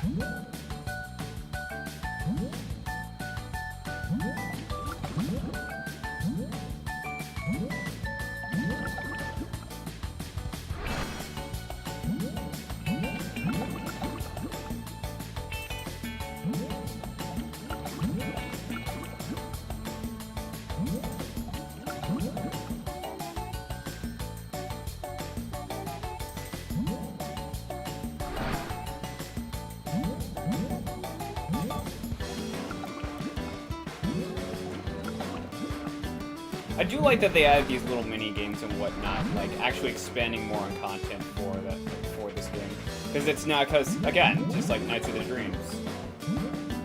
It was more just it was more simple. It was pretty basic.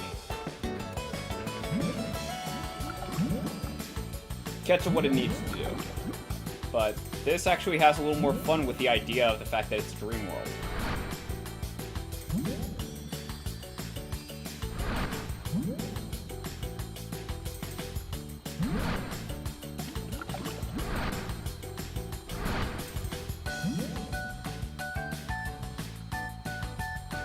Ah, they blocked my path. Okay.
We can try that again.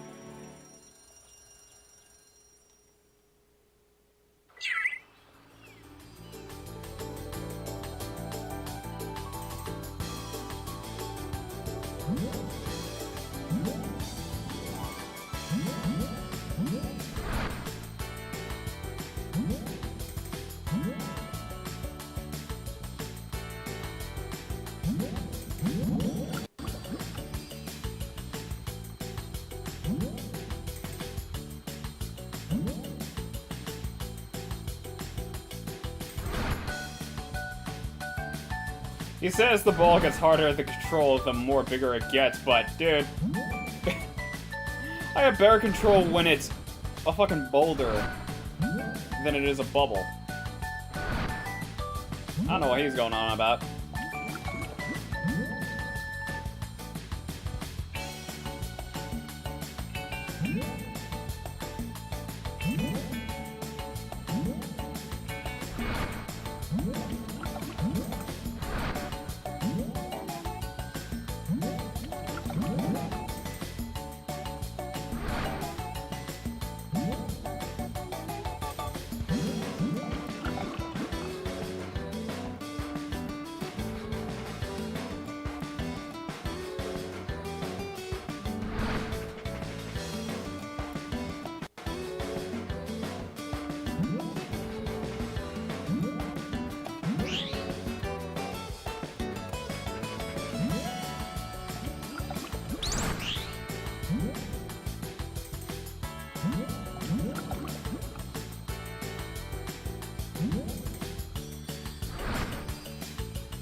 try to rely on the laws of physics, but the laws of physics don't apply in this. God help me!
Visitor. Well.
Yeah, if I recall correctly, this is when they were... Yeah, this is, again, this was on the Wii, so this is when it had network capabilities.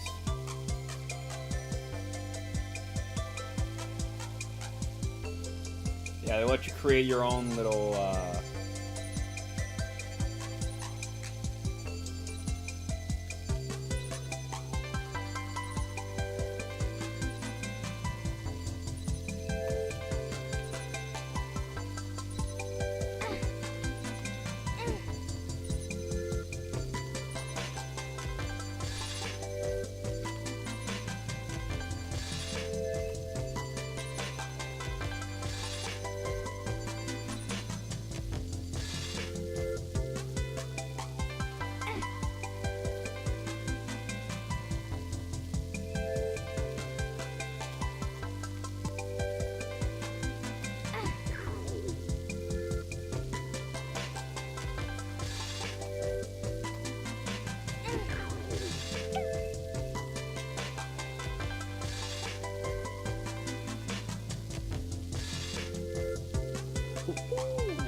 I imagine this place wouldn't. This place isn't really much to go back to due to the fact that the Wii is shut down and everything.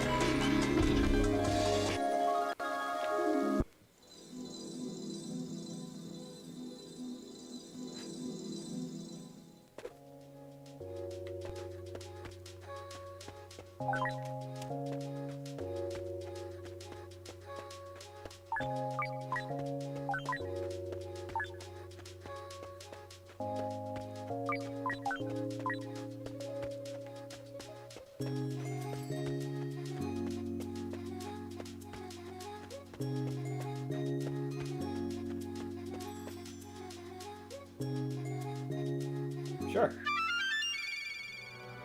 Visitor. Where? Oh, it's just... It's just teaching me how to fly again. Where? I thought it was like... Ah, do you want to just fly around again? Visitor. Where? Where? Visitor.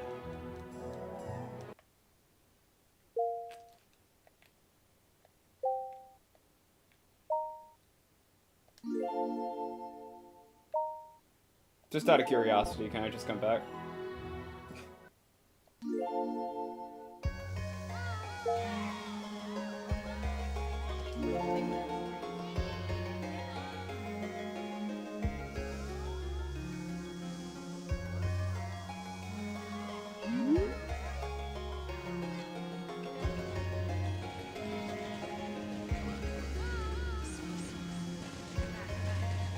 Yep. I'm worried about it.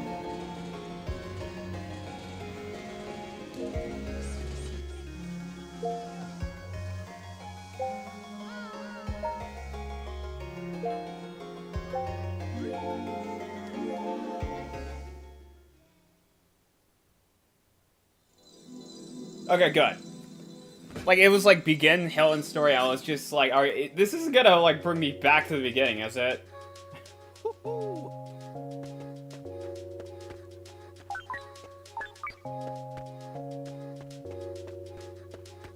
It's been a long time since I've played either of these games, honestly. So much just slips my mind.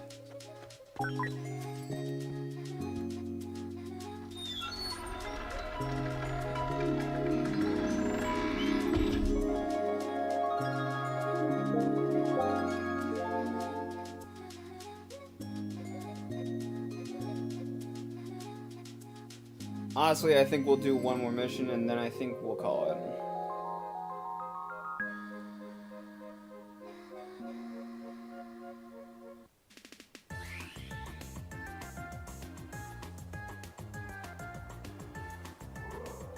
Look over there.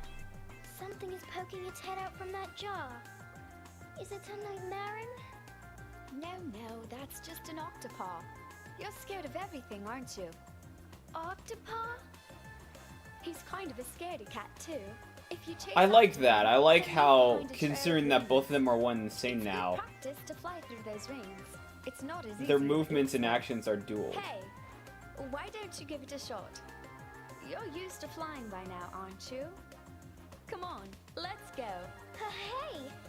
Wait a minute.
Yeah, I don't really think the controls are all too much better, honestly, in this. They really aren't.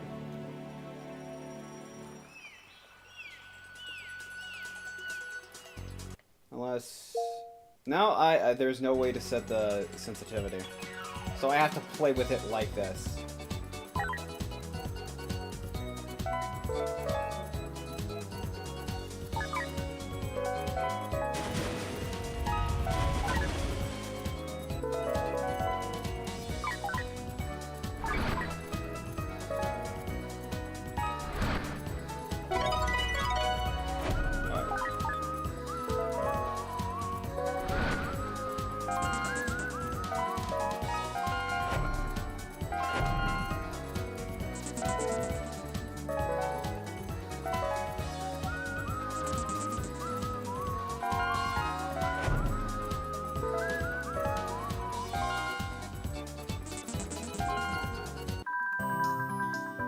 I got one of them. It's fine.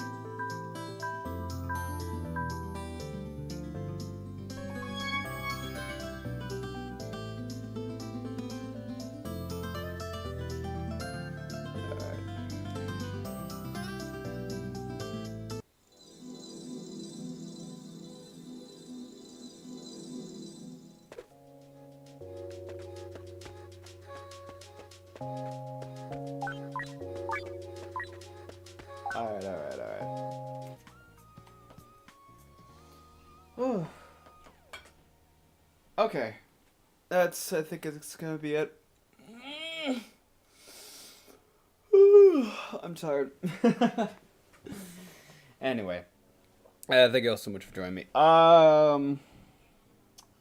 This week I am off for the most part because I have stuff to take care of. Next week as well, I'm kind of off for the most part because I have some important matters. So